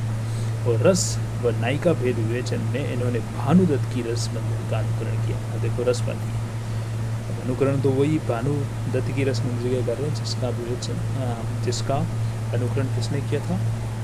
चिंतामणि त्रिपाठी ने किया था, उसी का किया है। रीतिकाल में काव्यांग ग्रंथ इस वरीयता क्रम में लिखे गए हैं। अब काव्यांग ग्रंथ जो लिखे गए हैं किस परंपरा में लिखे गए? सबसे पहले रसों पर लिखा गया काव्यांग ग्रंथ, फिर नायिका भेद पर लिखे गए, फिर अलंकार पर लिखे गए, फिर छंद के आधार पर लिखे गए। ये क्रम पूछा भी जाता है कि रीतिकाल में जो काव्यांग ग्रंथ है वो किस वरीयता क्रम में लिखे गए हैं। तो सबसे पहले रस के आधार पर लिखे गए, रसों पर लिखे गए, फिर लिखे गए नायिकाओं के ऊपर, यानी कि नायिका भेद हो गया। उसके बाद क्या हो गया? अलंकार हो गया। और इसके बाद में आपका हो गया छंद। ठीक है, तो ये आप ध्यान रखिएगा, रस, नायिका भेद, अलंकार, छंद, और उसके बाद में क्या है? नायिका भेद, अलंकार और छंद। ठीक है। अलंकारवादी आचार्य वह होता है जो काव्य की आत्मा किसे मानते हैं? अलंकार को मानते हैं। जैसे केशवदास ने काव्य की आत्मा किसे माना? अलंकार को माना। ठीक है, केशवदास ने किसे माना है? अलंकार को माना। और रसवादी आचार्य काव्य की आत्मा किसे मानेंगे? रस को मानेंगे। सबसे पहले क्या आया था? रस पे लिखे गए काव्यांग, फिर क्या लिखे गए? नायिका भेद पर लिखे गए, फिर किस पे लिखे गए? अलंकार पे लिखे गए। उसके बाद में किस पे लिखे गए? तो छंद पे लिखे गए। इस प्रकार से सबसे पहले रस, फिर के बाद नायिका भेद, फिर अलंकार, फिर छंद। आई बात समझ में आपको? अब देखो कुछ महत्वपूर्ण प्रश्न।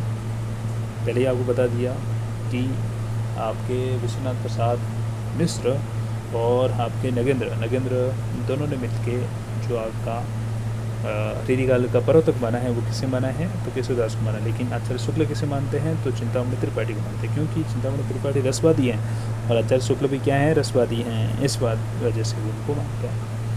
ठीक है। अब देखो रीतिकाल के प्रवर्तक कौन? भाई हर जगह बैठा कौन है? हमारा शुक्ल बैठा है ना। तो अखंडित परंपरा का जो माना है वो उन्होंने माना है चिंतामणि त्रिपाठी को। तो प्रवर्तक किसे माना जाएगा? तो चिंतामणि त्रिपाठी। रीतिकाल के प्रवर्तक कौन है? सीधे ऐसे प्रश्न पूछे तो चिंतामणि त्रिपाठी। लेकिन सही मायनों में रीतिकाल का प्रवर्तक कौन है? तो ऐसा पूछे तो केशवदास है। एक मिनट, पानी थोड़ा पी लेता हूँ।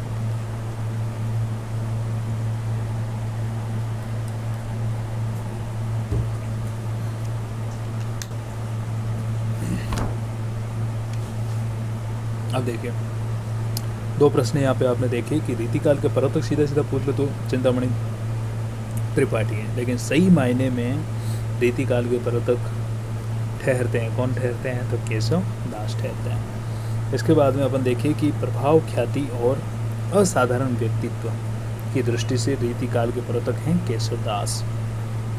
ठीक है, प्रभाव, ख्याति और असाधारण व्यक्तित्व। तो प्रभाव और ख्याति तो केशवदास ने प्राप्त की। ऐसे प्रश्न आ जाए तब तो आपका क्या हो जाए? केशवदास हो जाएगा। और अब ये अखंडित परंपरा किसने दिया था? शुक्ल ने। तो ऐसा प्रश्न आ जाए तो चिंतामणि हो जाएगा। इसके बाद में आदिकाल की वेगवती धारा को भक्ति के पथ पर, भाई आदिकाल की जो वेगवती धारा है उसको पहले तो भक्ति के पथ पर मोड़ा। किसने मोड़ा? तो विद्यापति ने मोड़ा था। यानी कि आदिकाल और भक्तिकाल की सीमा पर दोनों के बीच में कौन खड़ा है? तो दोनों के बीच में विद्यापति खड़ा है। इसके बाद में वैसा ही कार्य भक्ति काल को रीतिकाल पर मोड़ने का कार्य किसने किया है? केशवदास ने किया है। भक्ति काल को रीतिकाल की संधि रेखा पर, संक्रमण रेखा पर कौन खड़ा है? संधि रेखा पर या संक्रमण रेखा पर या योजक कड़ी बोल सकते, कुछ भी बोल सकते, तो वहाँ पे केशवदास खड़ा है। हिंदी का प्रथम आचार्य कौन है? हिंदी का प्रथम आचार्य केशवदास हैं। और रीतिकाल का प्रथम आचार्य कौन है ऐसा पूछे तब भी कौन होगा? आपका केशवदास होगा। रीतिकाल का प्रथम आचार्य केशवदास, लेकिन रीतिकाल का प्रवर्तक कौन ऐसा आए तो कौन होगा? आपका चिंतामणि होगा। ठीक है। अब देखो हिंदी का प्रथम आचार्य केशवदास, रीतिकाल का प्रथम आचार्य केशवदास, हिंदी का पहला अलंकारवादी केशवदास, हिंदी का पहला ध्वनिवादी आचार्य। अब ध्वनि, रस और ध्वनि का बड़ा गहरा संबंध है, याद रखना। रस प्लस ध्वनि का क्या है? गहरा संबंध है। तो पहला ध्वनिवादी आचार्य कौन है? तो चिंतामणि है। हिंदी का पहला रसवादी आचार्य चिंतामणि। हिंदी का पहला काव्यांग ग्रंथ किसने लिखा? केशवदास का रसिक प्रिया, हिंदी का पहला काव्यांग ग्रंथ। ठीक है, लेकिन ये ध्यान रहे कि यह ग्रंथ रस व नायिका भेद से संबंधित हैं। काव्यांग ग्रंथ है ये, रस और नायिका भेद से संबंधित हैं। तो रसिक प्रिया किसकी है? कि रस प्लस नायिका भेद का है। 1591 में लिखा गया, ये केशवदास ने लिखा था, हिंदी का पहला काव्यांग ग्रंथ। इसके बाद हिंदी का पहला अलंकारवादी काव्यांग ग्रंथ किसने लिखा? केशवदास का कवि प्रिया। ठीक है, ध्यान में रखिएगा, केशवदास का कौन सा? कवि प्रिया। ये देखो, ये केशवदास का कवि प्रिया 1601 में आया था, और ये क्या है? इनका अलंकारवादी ग्रंथ है, कवि प्रिया। क्या नाम है? कवि प्रिया। कब आया? 1601 में। और हिंदी का सर्वप्रथम काव्यांग ग्रंथों का प्रणयन करने वाले, यानी कि काव्यांग ग्रंथों का प्रणयन भी किसने किया है? तो भी किसने किया है? केशवदास ने किया है। ठीक है, इसके बाद में छंदों को आधार बनाकर लिखा गया पहला काव्यांग ग्रंथ। छंदों को आधार बनाकर लिखा गया पहला काव्यांग ग्रंथ केशवदास का है। छंदों को आधार बना दिया तो कौन सा होगा? छंदमाला। केशवदास ने छंदों को आधार बना के कौन सा लिखा है? छंदमाला लिखा है।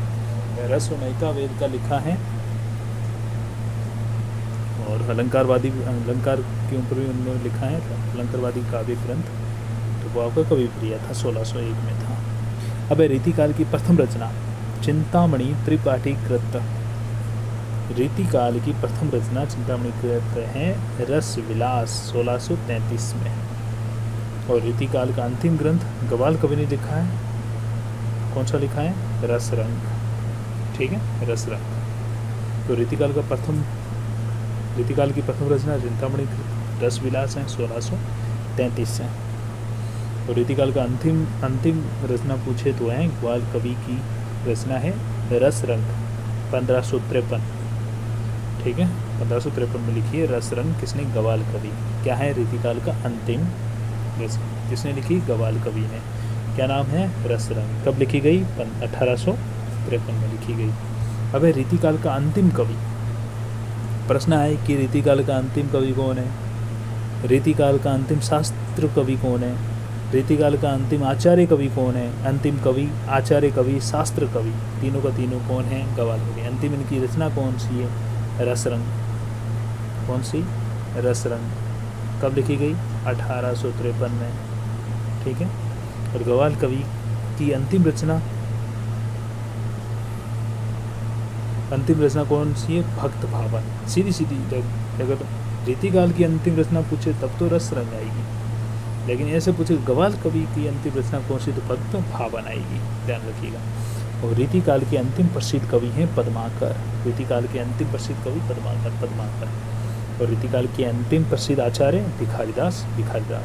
अंतिम प्रसिद्ध आचार्य पूछे तब तो भिखारीदास।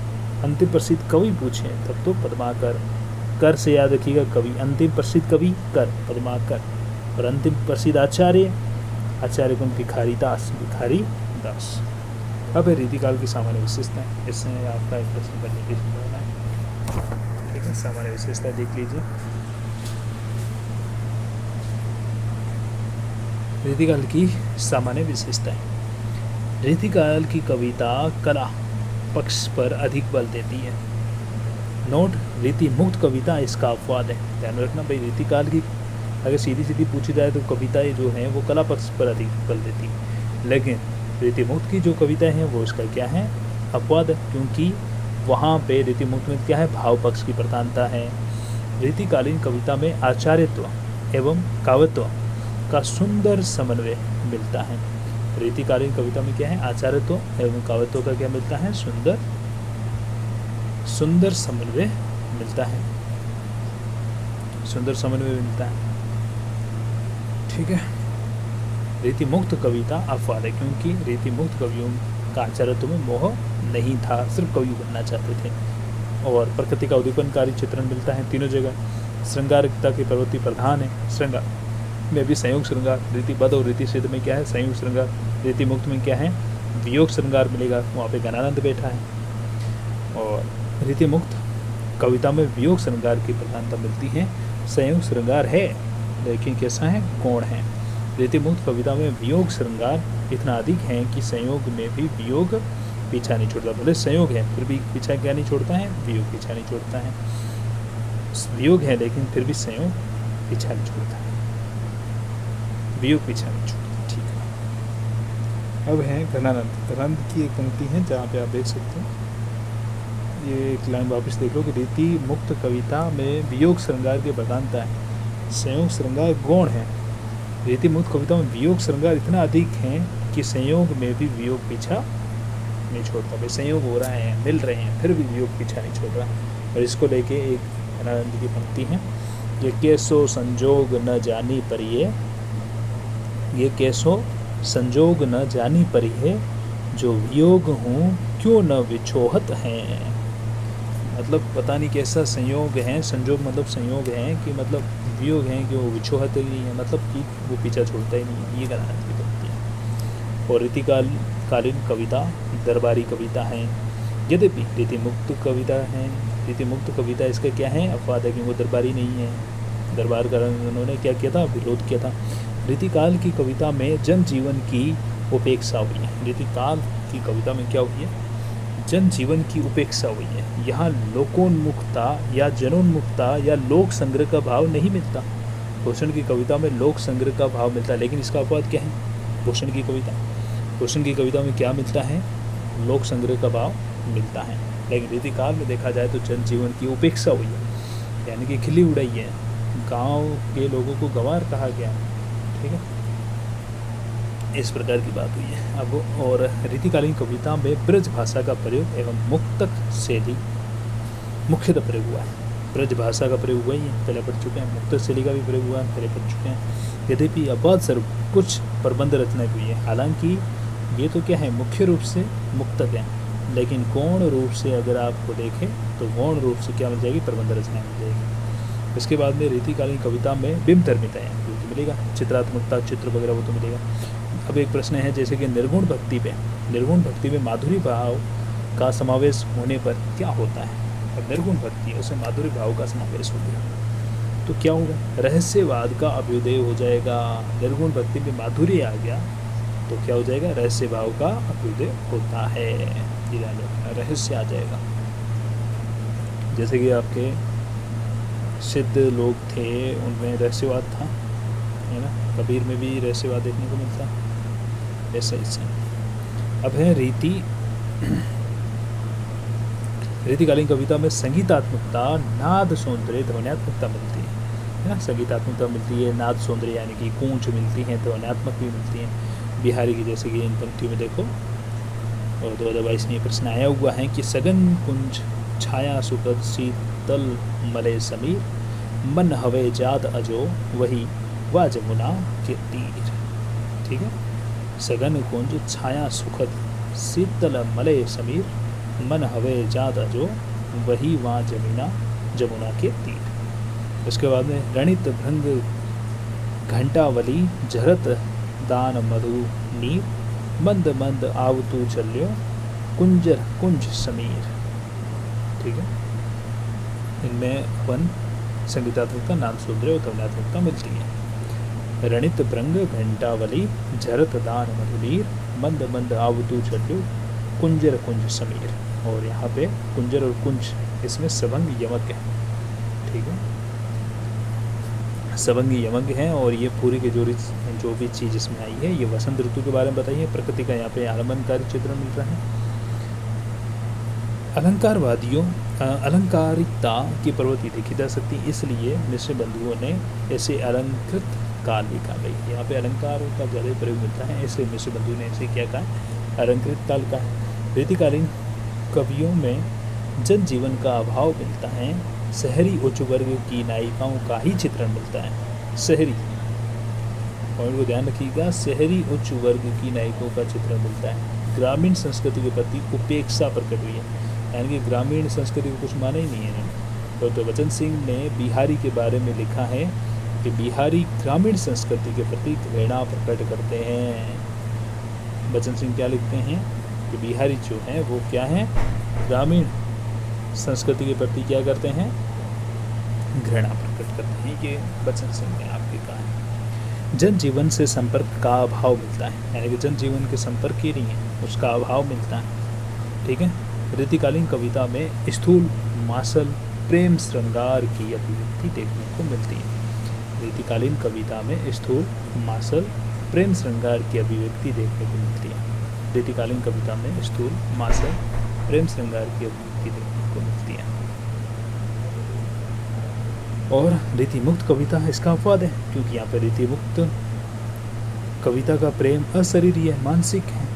ठीक है, सूक्ष्म है, उदात्त है, वायवी है, और विभिन्न छंद योजना मिलती है, जैसे दोहा, सोरठा हो गया, सवेया हो गया, कविता हैं, छपे हैं, बरवे हैं आदि छंदों का मुख्यतः प्रयोग हुआ है।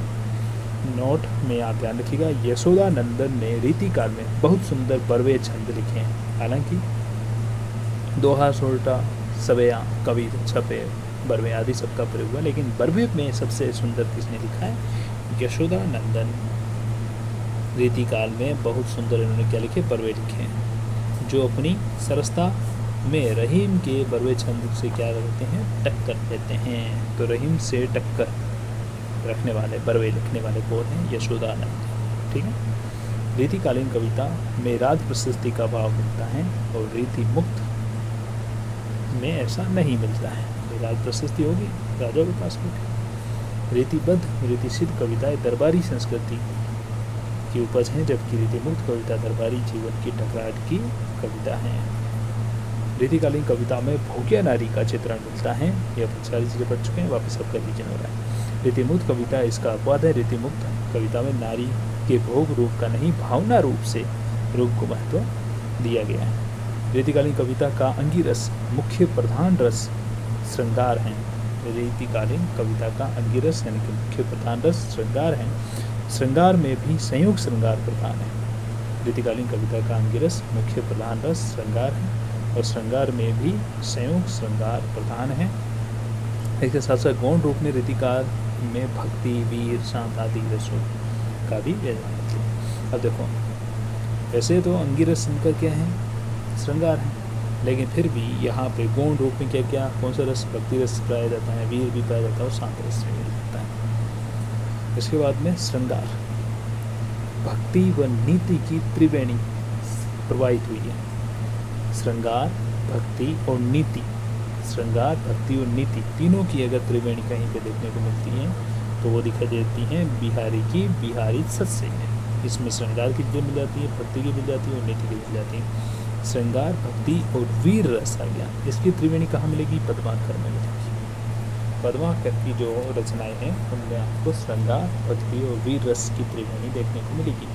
लेकिन श्रृंगार, भक्ति ये दोनों को कॉमन है।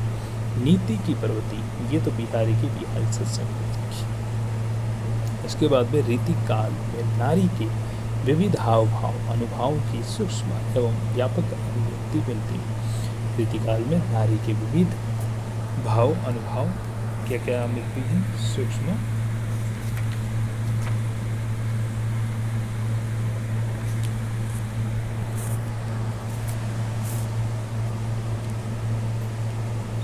की सूक्ष्म अभिव्यक्ति मिलती है। बिहारी, अब देखो, विविध हाव भाव अनुभव की सूक्ष्म अभिव्यक्ति अगर रीतिकाल में मिल रही है, तो इसका देखो एक बिहारी की पंक्ति कि कहत नटत रिझत खिजत मिलत खिलत लजयात, भरे भुवन में करत हैं नैनही में से बात। अब देखो, इसमें 8 मनोभाव दृष्टिगोचर हो इस ओनली एक पंक्ति में। और देखो, कहत नटत रिझत खिजत मिलत खिलत लजयात, भरे भुवन में करत हैं नैनही, नैनही यानी कि नैन आगे, और नैन आगे तो काई, काई मतलब काया, काया से संबंधित शरीर, शरीर से हो गया नैन, तो आपका काई का अनुभव उसमें मिल रहा है। जैसे भी सीधा प्रश्न पूछते हैं इसमें कौन सा अनुभव, तो नैन आगे तो आपका काई का अनुभव हो जाएगा। इसका मतलब नैन है, नैन मतलब आँख है। अनुक्रम की प्रवृत्ति प्रधान है। रीतिमुक्त अपवाद हैं। रीतिकालीन कविता कला के लिए है, सिद्धांत प्रधान। ठीक है, रीतिकालीन तो कला के लिए बोलता है, लेकिन भक्तिकाल क्या बोलता है? कला जीवन के लिए, पहले बता चुके हैं। रीतिकालीन कवियों का कालक्रम, अब देखो कालक्रम देख लो, ये आपको कालक्रम सीधा सीधा याद होना चाहिए। ठीक है, पहले इतना आप याद कीजिए, केसर सबसे पहले केशवदास आए थे। केशवदास के 50 साल बाद कौन आ गया, देख सकते हो, ये 55 में जन्म है। ठीक है, ये 55 में जन्म है केशवदास का। फर्स्ट है अलंकारवादी हैं, ठीक है, अलंकारवादी। और ये चिंतामणि है जिनको रसवादी हैं, तो 1609 में। ठीक है, देखा जाए तो 54-55 साल यानी कि 50 साल के आसपास मिलता है। ठीक है, तो केशवदास पहले 555 फर्स्ट 555 यानी कि 1555 ईस्वी में जन्म हुआ। फिर सेनापति का 1589 1589 में हुआ है, यानी कि 1589 में 89 में हुआ है सेनापति का। इसका बिहारी का 1595 आपका 1595 बिहारी का। ठीक है, केशवदास 1555 साथ साथ में बोल दो आप ताकि आपको याद हो जाए। केशवदास 1555 एक फर्स्ट 555 केशवदास। सेनापति आते 1589 और बिहारी का 1595, बिहारी 1595। अब आगे का आपको आसानी से याद हो जाएंगे ये तीन। पहला केशवदास 1555, ठीक है, ये क्रम पूछ लिया जाता है। फिर सेनापति है 1589, फिर बिहारी है 1595, बिहारी 1595, चिंतामणि 1609। त्रिपाठी बंधु हैं ये तीनों के तीन, ये चिंतामणि, भूषण और मतीराम, ये तीनों भाई हैं, तो इन तीनों को साथ में याद हो जाएगा। चिंतामणि 1609, फिर आपका 13 में भूषण है, 1613 भूषण, और 1617 में मतीराम। 17 खतरा से हमेशा उसे मती आने दो, खतरे को तो मती आने दो, ठीक है, नहीं आने देना है खतरे को। देव 1673 और पद्माकर आपके अंतिम प्रसिद्ध आचार्य पद्माकर। कर कवि आचार्य मैंने बोल दिया, क्या है कर से आपको याद रखना, कवि, अंतिम प्रसिद्ध कवि कौन है, पद्माकर। 1753 तो याद रखिएगा। 1555 आपका केशवदास। उसके बाद में सेनापति आता है, सेनापति है 1589 के बाद में आपका आता है बिहारी आता है 1595। फिर आता है आपके त्रिपाठी, चिंतामणि त्रिपाठी, ये आपका था 1609। फिर 13 में कौन है आपका भूषण। फिर 17 में कौन है खतरा, मती आना तो मतीराम। फिर देव 1673 और 1753 पद्माकर। ठीक है, 1753 आपका कौन हो गया, पद्माकर आ गया। ये आपकी चीज़ें हो चुकी हैं। अब अपन पढ़ने वाले हैं फर्स्ट कवि। ठीक है, फर्स्ट कवि अपन एक पढ़ लेते हैं, इसके उपरांत अपन क्या करेंगे, नेक्स्ट क्लास में पढ़ेंगे। ठीक है, केशवदास से आप शुरुआत कर ही लेते हैं। पहले केशवदास 1555 जन्म हुआ था, याद हो गया आपको। अब इसे याद कर लो, केशवदास का जन्म 1555 में हुआ। उसके बाद सेनापति का 1579 में हुआ। फिर आपका आता है बिहारी का 1595 में हो गया। हाँ, उसके बाद में आपका आता है चिंतामणि त्रिपाठी का आपका जन्म हो गया 1609 में। चिंतामणि त्रिपाठी के बाद भूषण 1613। और उसके बाद मती खतरा है ना, मती आना भाई, खतरा मती आना, तो खतरा से 17 यानी कि 1617 यानी कि मतीराम। उसके बाद में आपका हो गया ये तो हो गया। उसके बाद में 1673 में आपका आता है 1673 में आपका आ जाता है देव। 1673 में देव आ गया। और 1753 में आ जाता है आपका 1753 में आपका आ जाता है पद्माकर। ठीक, देव का क्या रहेगा 1673, ठीक है, और पद्माकर 1753। अब केशवदास, ठीक है, याद रखिएगा उसका कालक्रम, प्रश्न पूछा जाता है कालक्रम से, आपको याद होना चाहिए। इसके बाद केशवदास 1555, ध्यान में रखिएगा ये ओरछा नरेश इंद्रजीत सिंह के दरबारी थे। पहला तो पॉइंट यही आपको याद रखना है कि जो केशवदास हैं ये ओरछा नरेश इंद्रजीत सिंह के दरबारी कवि थे। और इंद्र सिंह की एक नर्तकी थी राय परवीन, क्या नाम था, राय परवीन। और इसी को नर्तकी को शिक्षा देने के लिए केशवदास ने क्या लिखी थी, कवि प्रिया लिखी थी। और ये ही कवि प्रिया क्या है, अलंकारवादी ग्रंथ है कवि प्रिया। पहला अलंकारवादी ग्रंथ आप मान सकते हो कि कवि प्रिया है, जो किसके लिए लिखा था इन्होंने, राय परवीन के लिए, राय परवीन को शिक्षा देने के लिए। और राय परवीन कौन है, तो ओरछा नरेश इंद्रजीत सिंह का दरबारी, इंद्र सिंह की नर्तकी थी। ओरछा नरेश इंद्रजीत सिंह की नर्तकी राय परवीन, जिसको शिक्षा देने के लिए कवि प्रिया लिखी, केशवदास ने लिखी। और ओरछा नरेश इंद्रजीत सिंह के दरबारी कवि कौन, केशवदास। केशवदास का जो उपनाम है वो था वेदांती मिश्र। क्या था, वेदांती मिश्र। ठीक है, वेदांती मिश्र। ठीक है, वेदांती मिश्र इनका क्या था, उपनाम था। इसके बाद में वेदांती मिश्र का उपनाम हो गया। और इंद्रजीत सिंह के दरबारी कवि हैं। और केशवदास युग संधि के कवि हैं, युग संधि की तो है ही, ठीक है, क्योंकि भक्तिकाल रीतिकाल के बीच में खड़े हैं। ये भक्तिकाल और रीतिकाल को जोड़ने वाले सेतु भी हैं, सेतु भी कहलाएंगे। और भक्तिकाल की वेगवती धारा को रीतिकाल की पथ की ओर मोड़ने का ऐतिहासिक कार्य इन्होंने किया है। और पिता का नाम क्या था, केशवदास। केशव से काशी, ठीक है, केशव से अरे केशव से, ये देखो पिता का नाम क्या है, काशीनाथ। पर पिता यानी कि दादाजी का नाम क्या है, कृष्णदास। इनकी पिता जो काशीदास है, सबका काशीनाथ, पोता, पापा और खुद का नाम सबका काशीनाथ, केशवनाथ, कृष्णदास। अब इनके पिता की रचना है शीघ्रबोध, यानी कि इनके पिता का नाम क्या है, काशीनाथ, और काशीनाथ ने क्या लिखी है, शीघ्रबोध। ठीक है, कृष्णदास इनके पिता ने क्या लिखी है, प्रतिबोध चंद्रोदय। ठीक है, प्रतिबोध चंद्रोदय इनके दादा ने लिखी है, यानी कि इनके दादा कृष्णदास ने तो प्रतिबोध चंद्रोदय लिखी है, इनके पिता ने तो लिखी है काशीनाथ, पिता है जिन्होंने लिखी है शीघ्रबोध, प्रतिबोध। ठीक है,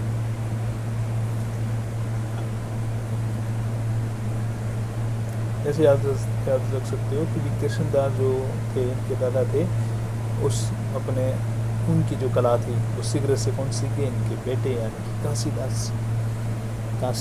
ठीक है, संस्कृत रचना है। तो तुलसीदास ने केशवदास को बाखा कवि या प्राकृत कवि कहा है, ध्यान रखना।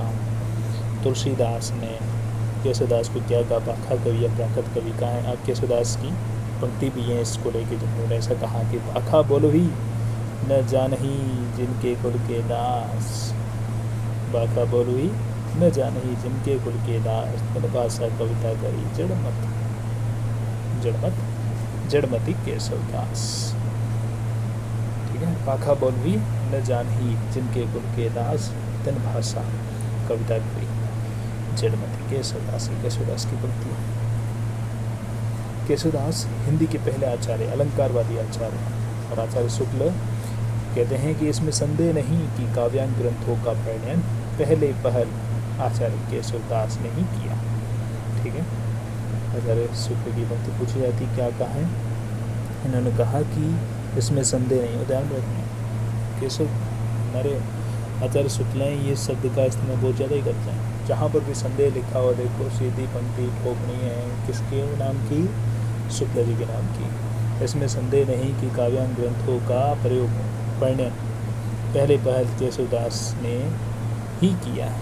ठीक है, और इसके बाद में डॉक्टर नगेंद्र के अनुसार इन्हें केशवदास के बारे में ये नगेंद्र क्या कहते हैं, इन्हें हिंदी काव्य शास्त्र का प्रवर्तक होने का गौरव प्राप्त है। पीछे भी पंक्ति आई थी ना, इन्हें हिंदी काव्य शास्त्र का प्रवर्तक होने का गौरव प्राप्त है। नगेंद्र कहते हैं, गौरव प्राप्त कौन करवा रहे हैं, नगेंद्र प्राप्त कर रहे हैं। ठीक है, और 3 काव्यांग ग्रंथ रीति विषय के उन्होंने 3 काव्यांग ग्रंथ लिखे हैं। 1591 में कौन सा लिखा है, रसिक प्रिया। ठीक है, रस व नायिका भेद का है, 1591 में लिखा। फिर लिखा है कवि प्रिया, जो कि उस नर्तकी को शिक्षा देने के लिए 1601 में। और ये अलंकार ग्रंथ है। फिर छंदमाल लिखा है, छंदों का छंद विषय पर रचना। तो रीति विषय 3 ग्रंथ इनके हैं, रसिक प्रिया 1591, कवि प्रिया 1601, छंदमाला छंद विषय ग्रंथ। अब है कवि प्रिया 1601 में लिखा। ठीक है, इसकी पंक्ति हैं यद्यपि सुजाति सुलक्षणी सुवर्ण सरस सुवर्त भूषण बिनु न विराज ही कविता वनिता मीत। कविता वनिता मीत। यद्यपि सुजाति सुलक्षणी सुवर्ण सरस सुवर्त भूषण बिनु विराज ही कविता वनिता मीत। इस छंद के आधार पर केशवदास क्या कहलाए? प्रसिद्ध अलंकारवादी आचार्य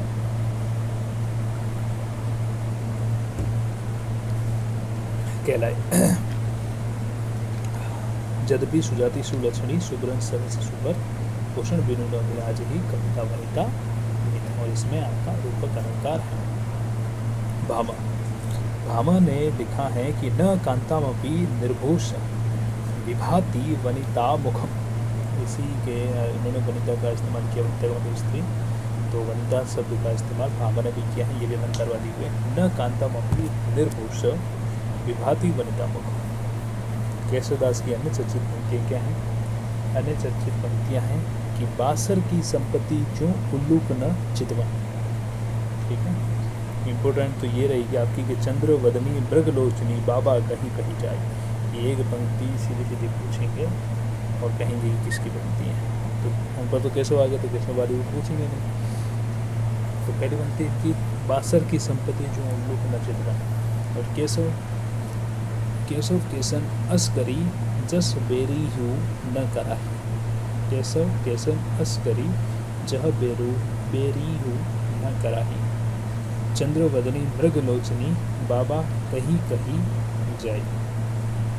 ठीक है, केशव केशव केसन अस्करी जस बेरी हु न कराही। चंद्रवदनी मृगलोचनी बाबा कहीं कहीं। ठीक है, और उसके बाद उत्तम मध्यम अधम कवि।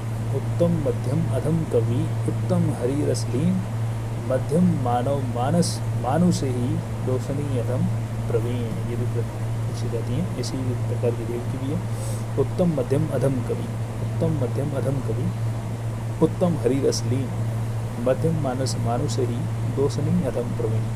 तो देव की क्या है? देव ने अभिधा को उत्तम माना। अभिधा उत्तम काव्य है। देव का सीधे सीधे रखिएगा, उसमें पूछा जाता है, अभी पूछा गया था कि अभिधा उत्तम काव्य है मध्य लक्षणादि अधम व्यंजना रस विरस सदा उल्टी कहत नबी। ठीक है, अभिधा उत्तम काव्य है मध्य लक्षणादि अधम व्यंजना रस विरस सदा उल्टी कहत नबी। ठीक है, अभिधा उत्तम काव्य है मध्य लक्षणाधीन अधम व्यंजना रस विरस सदा उल्टी कहत नवी। सब जाति फटी, ये केशव की ओर है। सब जाति फटी दुख की दुपटी कपटी रह न जह एक घड़ी। सब जाति फटी दुख की दुपटी कपटी रह न जहाँ एक घड़ी। ये भी पंक्ति इनकी पूछी जाती है। आचार्य शुक्ल केशवदास के 7 ग्रंथ माने जाते हैं। आचार्य शुक्ल ने केशवदास के 7 ग्रंथ माने हैं। सॉरी, आचार्य शुक्ल ने केशवदास के कितने ग्रंथ माने? 7।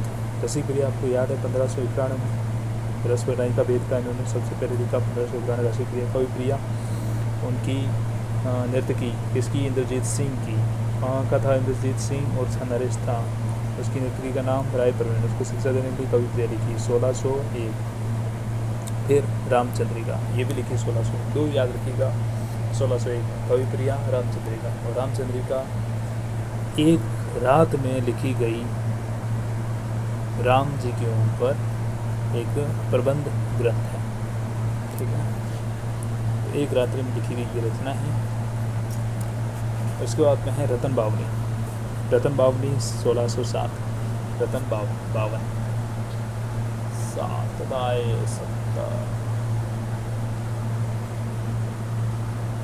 ठीक है, रतन बावनी 1607। 2 याद रखनी, रतन बावनी और वीर सिंह देव चरित्र 1607 में। वीर सिंह देव चरित्र रतन बावनी, रतन और वीर सिंह, ऐसे याद रख सकते हो कि रतन और वीर दोनों क्या थे, मतलब दोनों वीर थे, साथ साथ रहते थे। रतन और वीर, रतन वीर 7, रतन वीर 7। ठीक है, और उसके बाद में 10 में विज्ञान गीता। ठीक है, 10वीं में आप विज्ञान पढ़ते हो अच्छे से, विज्ञान और गीता दोनों पढ़ लोगे। तो विज्ञान गीता 1610, विज्ञान गीता 1610। रसिक प्रिया 1591। इसके बाद में कवि प्रिया और रामचंद्रिका 1601। साथ में कौन आए, वीर और रतन, तो रतन बावनी और वीर सिंह चरित्र 1607। विज्ञान का पढ़ी पहली बार अच्छे से तो 10वीं में, तो 1610। फिर जहांगीर जस चंद्रिका इनकी 1612 में। ये किसने गिनाए 7 ग्रंथ इनके, आचार्य शुक्ल ने। और अन्य रचनाएं जिनका नाम शुक्ल जी ने नहीं गिनाए, एक है छंदमाला और एक है नक्शिके। अब रचनाओं का विवेचन अगर करें, जैसे कि पहले रामचंद्र की 1611 में, ध्यान में रखना इसमें 39 अध्याय है और अध्याय का नाम मिलता है प्रकाश नाम से। अध्याय का नाम क्या है, प्रकाश। कितने अध्याय हैं, 39 अध्याय हैं, ठीक है। और 125 प्रकार के छंद मिलते हैं। छंद कितने प्रकार के मिलते हैं, 125 प्रकार के तो इसमें छंद मिलते हैं।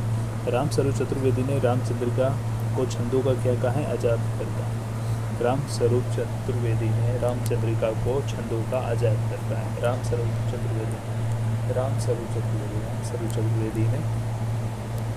चतुर्वेदी ने रामचंद्रिका को छंदों का क्या कहा है, अजायब घर, यानी कि पिटारा कहा है, ठीक है। रामचंद्र चतुर्वेदी ने रामचंद्रिका को छंदों का अजायब घर यानी कि पिटारा कहा है, ठीक है। किसने कहा है, रामचंद्र को अजायब घर कौन कहेगा, राम से राम शुरू होने वाला रामचंद्र चतुर्वेदी किसको कहेगा छंदों का अजायब घर, तो रामचंद्रिका को कहेगा। और रामचंद्रिका ध्यान रखना भी कहा था, एक ग्रंथ में लिखी गई रचना है और रामचंद्रिका प्रबंध काव्य है। प्रबंध काव्य में भी ये कैसा है, महाकाव्य है।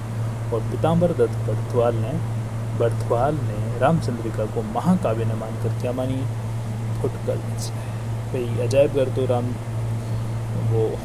स्वरूप चतुर्वेदी ने बोल दिया, लेकिन रामचंद्रिका को अगर किसी ने फुटकल कवियों का संग्रह माना है तो किसने माना है, तो पीताम्बर दत्त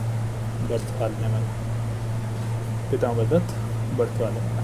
केशवदास रामचंद्रिका में आए समाध योजना के लिए प्रसिद्ध है। केशवदास है वो रामचंद्रिका में आए समाध योजना के लिए क्या है, प्रसिद्ध है। और रामचंद्रिका की समाध योजना पर इन रचनाओं का प्रभाव देखा जा सकता है। समाध योजना पर किस किस का प्रभाव देखा जा सकता है, तो ये प्रश्न पूछा भी जाता है, इम्पोर्टेंट है। हृदयमन नाटक जो है हृदय राम की है, इसका प्रभाव पर देखा जा सकता है रामचंद्रिका पर। प्राणचंद चौहान की है रामायण महानाटक। प्राणचंद चौहान रामायण महानाटक के लिए प्राण अपने दे दूंगा, तो रामायण महानाटक ये किसकी, प्राणचंद चौहान। ये भी समाज योजना पर इन रचनाओं का प्रभाव देखा जा सकता है। और जय देवव्रत प्रसन्न राघव, तो हृदय राम की तो आपको याद रह जाएगी, ह से ह हृदय नाटक। और प्राणचंद की है प्राण जाएंगे तो रामायण महानाटक को मैं लिखूँगा, तो ये उनकी होगी। इसके बाद है जयदेव की कौन सी होगी, तो प्रसन्न राघव।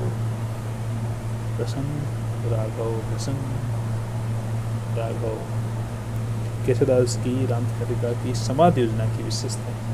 समाध योजना की विशेषताएं इसमें क्या है, कैसी है समाध योजना।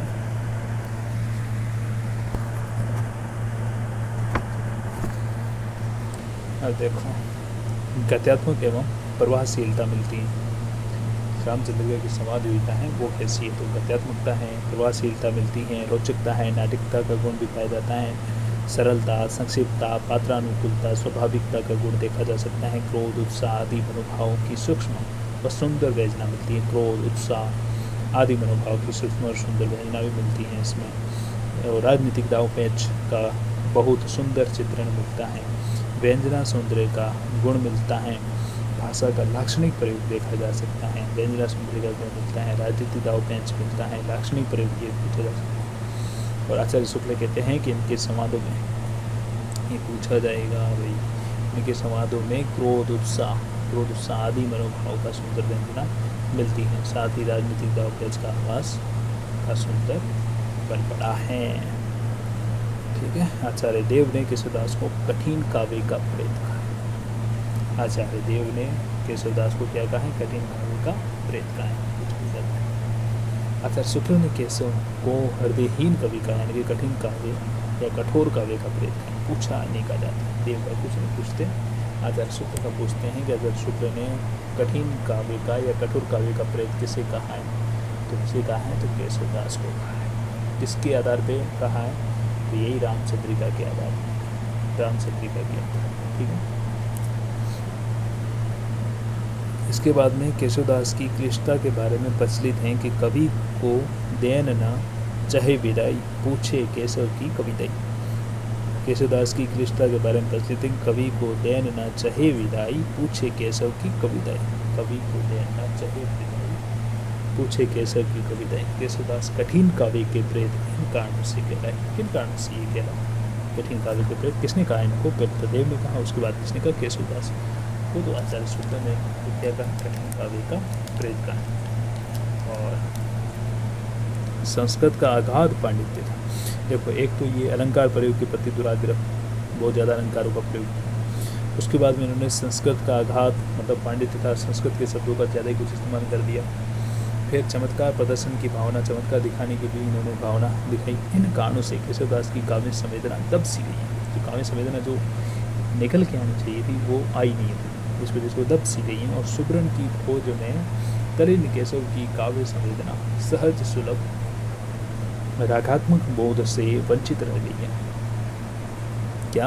इन कारणों से केशवदास की काव्य संवेदना दब सी गई है। सुब्रन की खोज में तलिन केशव की काव्य संवेदना सहज सुलभ रागात्मक बोध से वंचित रह गई है। भाव पक्ष कला पक्ष के नीचे जैसे दब गया हो, ऐसा लग रहा है कि जो भाव पक्ष में कला पक्ष के नीचे दब गया है। इन्हीं संदर्भों में केशवदास कठिन काव्य के प्रेत कहलाए हैं। इंद्रजीत सिंह, बस याद है आपको, जिनके दरबार में रहते थे और शानदार से, जिसकी नर्तकी कौन थी? राय प्रवीण को शिक्षा देने के लिए कौन सी रचना करी इन्होंने? कवि प्रिया कब लिखी थी इन्होंने? 1601 में। 1591 क्या आई थी आपकी? बताओ। रसिक प्रिया आई थी 1591 में, ठीक है। अब देखो, कवि प्रिया में इन्होंने क्या लिखा है कि समुझे बाला बाल कनम वर्णन पंथ अगाध कवि प्रिया केशव करी छवि ये कवि अपराध। ठीक है, ये कवि प्रिया की पंक्ति है। समुझे बाला बाल कन, बाला के लिए लिखी थी, बस बाला बाला बाला शैतान का साल।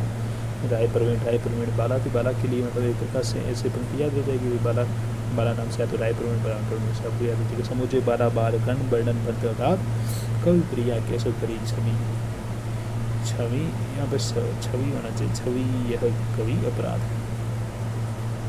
और अलंकारों पर लिखा गया ये हिंदी का पहला काव्यांश ग्रंथ कवि प्रिया है। रसिक प्रिया कब लिखते हैं?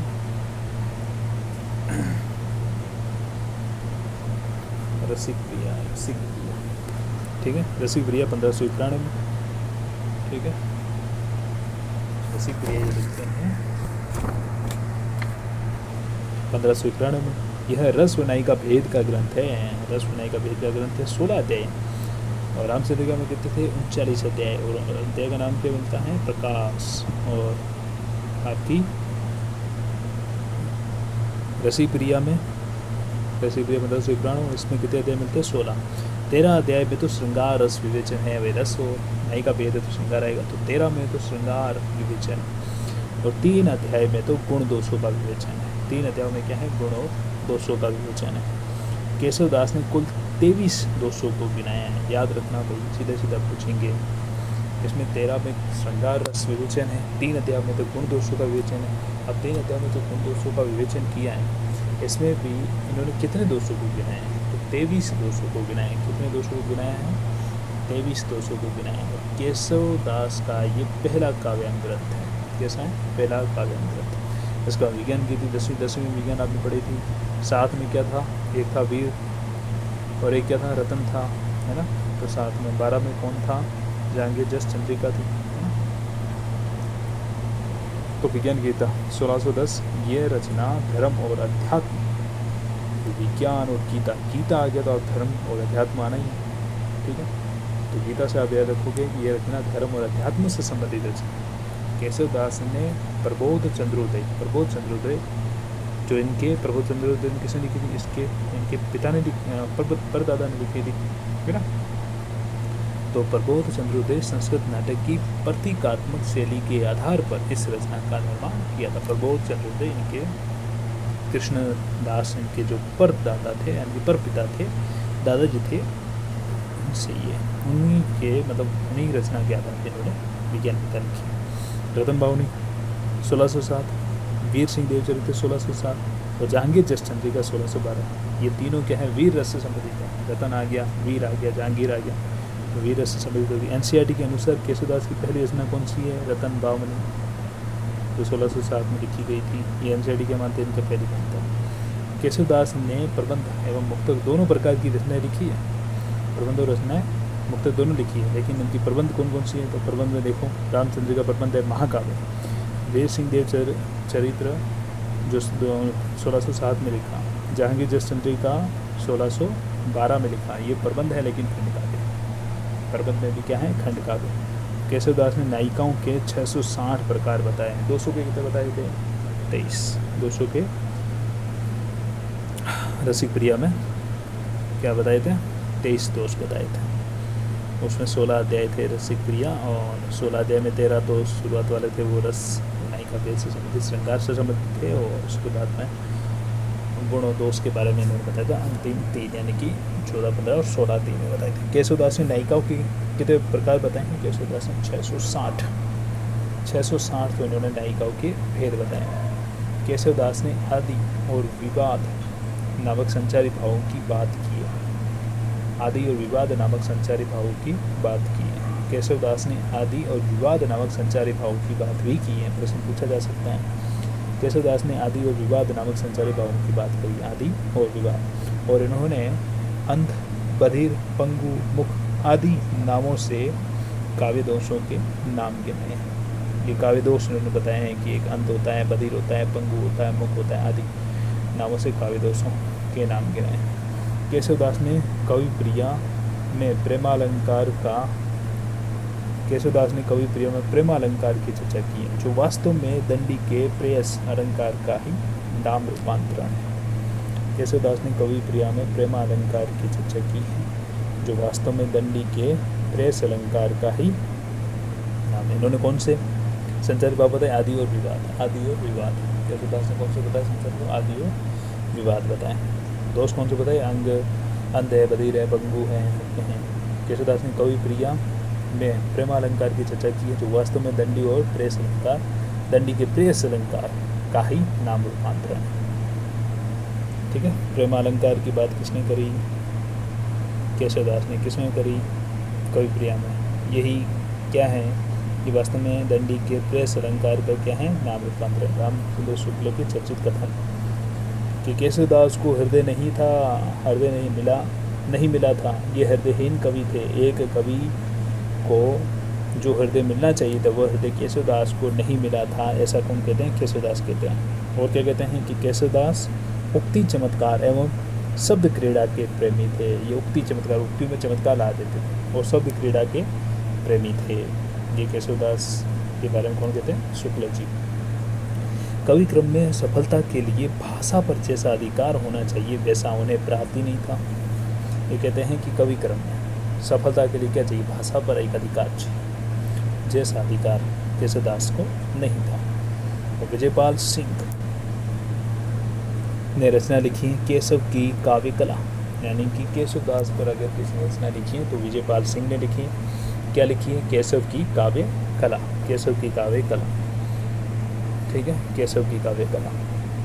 विजयपाल सिंह ने केशवदास को कोर्ट का कवि कहा, दरबार का कवि कहा। किसने कहा? विजयपाल सिंह ने।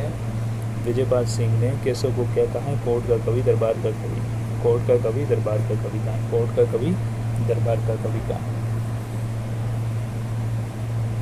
और कोर्ट का कवि और दरबार का कवि, ये पंक्ति भी मिलती हैं कि केशवदास की पंक्ति मिलती है कि चरण धरत शंका करत नींद न भावत सो, सुबरन को ढूंढत फिरत कवि कामियो छोर। इसमें श्लेष अलंकार हैं, और ये भी आपकी किसकी पंक्ति है? कई बार पूछी जाती, केशवदास की है। चरण धरत शंका करत नींद न भावत शोर, सुबरन को ढूंढत फिरत कवि कामियो छोर। केशवदास और सेनापति दोनों ही प्रसिद्ध राम भक्त कवि हैं। ध्यान में रखिएगा। केशव दास और सेनापति क्या हैं? दोनों राम भक्त कवि भी हैं। इसके बाद में अपन पढ़ेंगे आगे चिंतामणि। चिंतामणि रसवाद आचार्य शुक्ला ने जिसको शुरुआती माना, ठीक है। लेकिन आज के लिए अपन इतनी क्लास कर पाएंगे। कल से अपन चिंतामणि से यानी कि अखंडित धारा का जो केशवदास के छोड़ के, मतलब शुक्ला जी ने जिसको पहला माना, वो चिंतामणि अपन कल पढ़ेंगे।